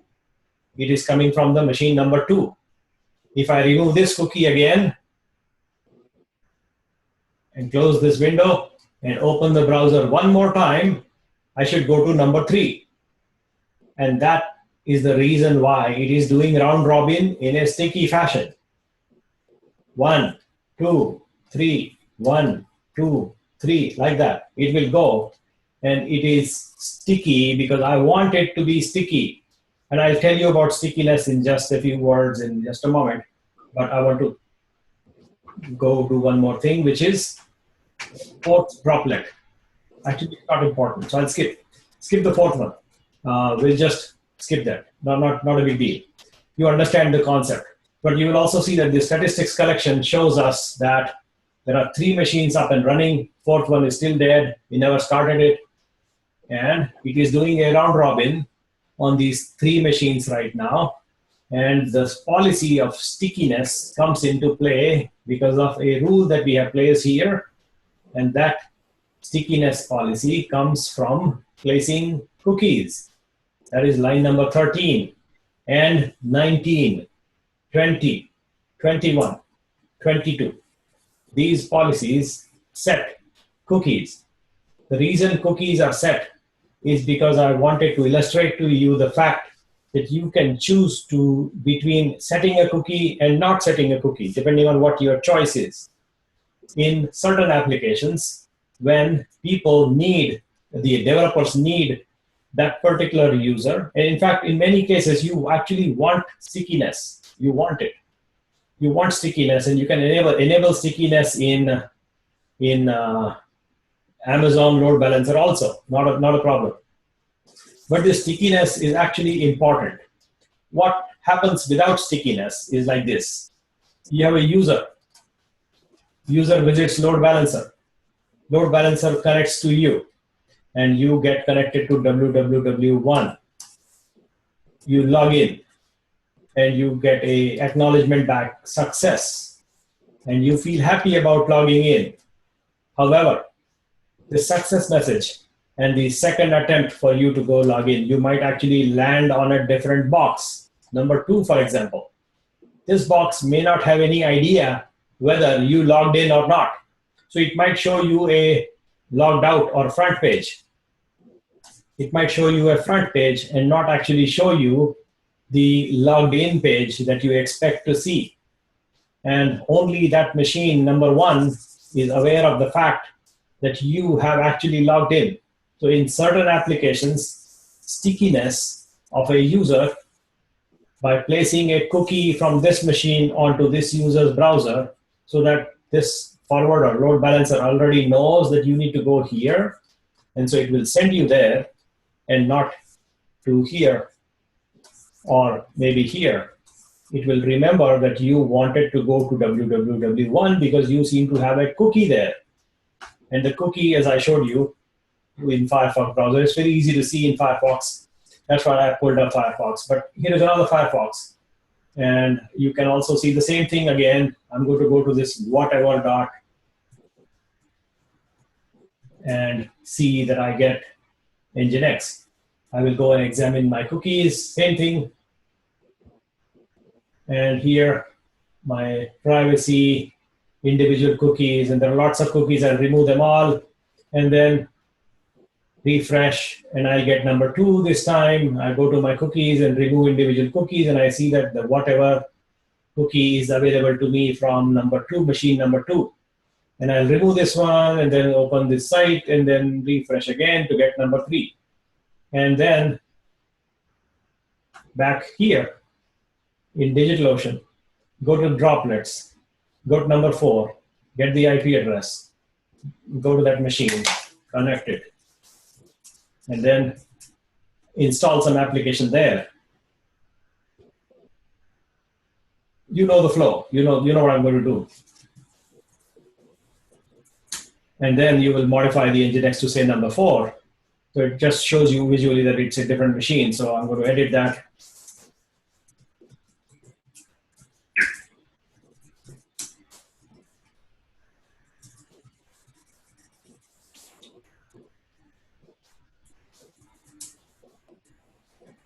And now back in the machine here, number 3 showing up. I'm going to delete the cookie, and I'm going to go back, and here I should see number 4.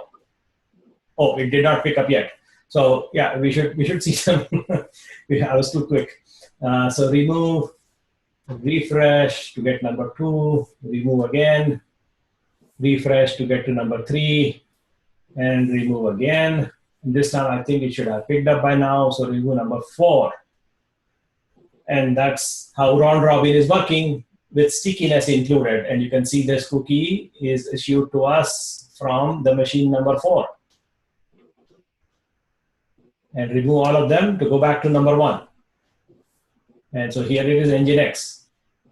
And we keep on refreshing until you clear the cookie. It is not going to jump to another machine at all. It will stick to what you wanted. And this is a necessary ingredient for many applications, is to make sure that your load balancing is actually sticky. And the other thing that we also covered was this aspect of certificate placed in our droplet for whatever.cloudgenie.us that I already had. I have a generic certificate. I can just use whatever name I like and put the top level domain cloudgenie.us to get it to work. And that's what I used in the box in there, and use this configuration that you saw me doing in that example, which was not here. Here, yeah, that's the example I choose. And I placed that in the Nginx configuration, put 4 machines in there, and enabled our HA proxy load balancing scenario with stickiness included, so that your users don't get surprised. Hey, I was logged in. How come I logged out? That might happen if you are dealing with a different box.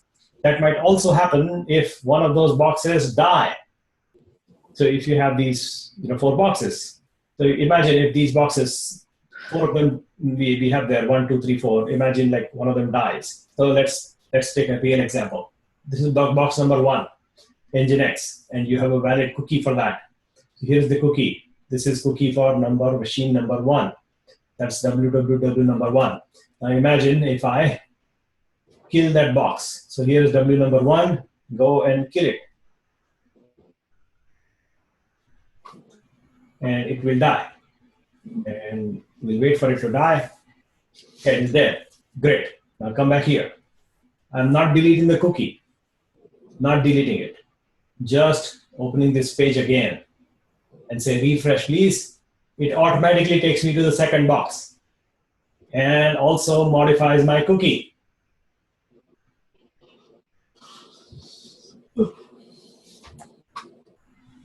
See that? And that's the scenario. The usage scenario is you have to actually make sure that these SSL implement and your stickiness on load balancer are important characteristics that you need to worry about, without which in real life you will have users complaining, hey, I was logged in, but then what just happened? When the machine dies, it will automatically log you out. That's expected. But when other machines are running, you don't want the user to get surprised. And so if the user is logged in here, just keep sending that particular user there over and over and over again until the user decides to go away. And other people come in. This guy, he comes in. This guy, when he shows up, you want to send this guy to the other droplet and have that person go them over and over and over again. And you're distributing load on the users while at the same time giving this sense of stickiness. That's the scenario.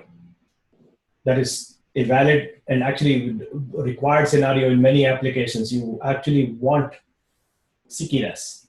We just did that. And with that, we'll call it a day for today. But I'd like to ask you any questions if you have, or if you want to discuss something else. We have our last session on Friday, which is where we will discuss something that you like. Or if not, I will come up with my own, which I actually want to cover. There are lots of things to discuss, but not enough time. And so we have a whole collection of architectural designs referenced by both Microsoft and Amazon as designs that I mentioned a while ago that you may have reviewed by now, but if not, I would like to review that with you. And I will do that on the last day, which is 29th. And that is my plan. Do you have any questions? Nilesh, this is Salam. Yes. Is there any way you can just give us a flavor of how to set up the disaster recovery? Yes, disaster recovery. So you have to give me a case in example, and I can illustrate that. You have to tell me a case of disaster. Or otherwise, I'll come up with my own cases. Like, how do you actually enable disaster recovery scenarios? No, you can use your own cases as Okay. like this is the scenario. Load that disaster recovery scenario. In fact, there is a case on that already, which you should see aws.amazon.com/architecture. In this diagram, there is a disaster recovery scenario already, like that. So read this. So read that, and we'll talk about this more next time. Okay. Okay? Sounds good. Thanks. Yeah. What else?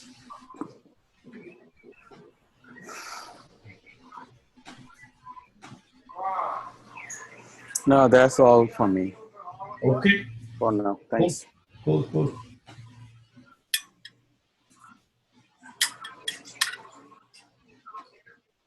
Getting a certificate, I think, is important. If you are to set up a business on that, you should get the certificate. Get your email working, get your site working, install your certificate, First, I will set up my, maybe I have to, they won't give me anymore a month free, so I have to buy it or something. No, don't buy. What you have to do? What is your recommendation? Yeah, don't buy. Just go to GoDaddy. They might give you for free. Yeah, ask Okay. GoDaddy if you have email server set up for you. They might have already done for you. Just change the MX record. So short summary for you, Salam. Your MX currently points to Google.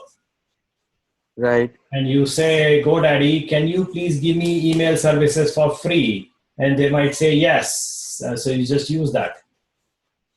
Oh, okay. If not, figure something out. There should be always choices that you can figure something. You have to figure this part out to get your email to work. They might give you email services. Okay, go away from Google's then.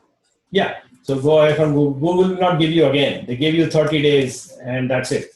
Not anymore. Not anymore, yeah. Unless you decide to pay them, in which case I think it's $5 or $6 something. I think it is $5 per month. Yeah, per month, yeah. We'll see. Google is better though, but we'll see. It's your choice, really. But yeah, you need an email service functional. Absolutely. Yeah. All right, thank you, Nilesh. You're welcome, sir. Okay, have a nice day, everybody. Nice evening.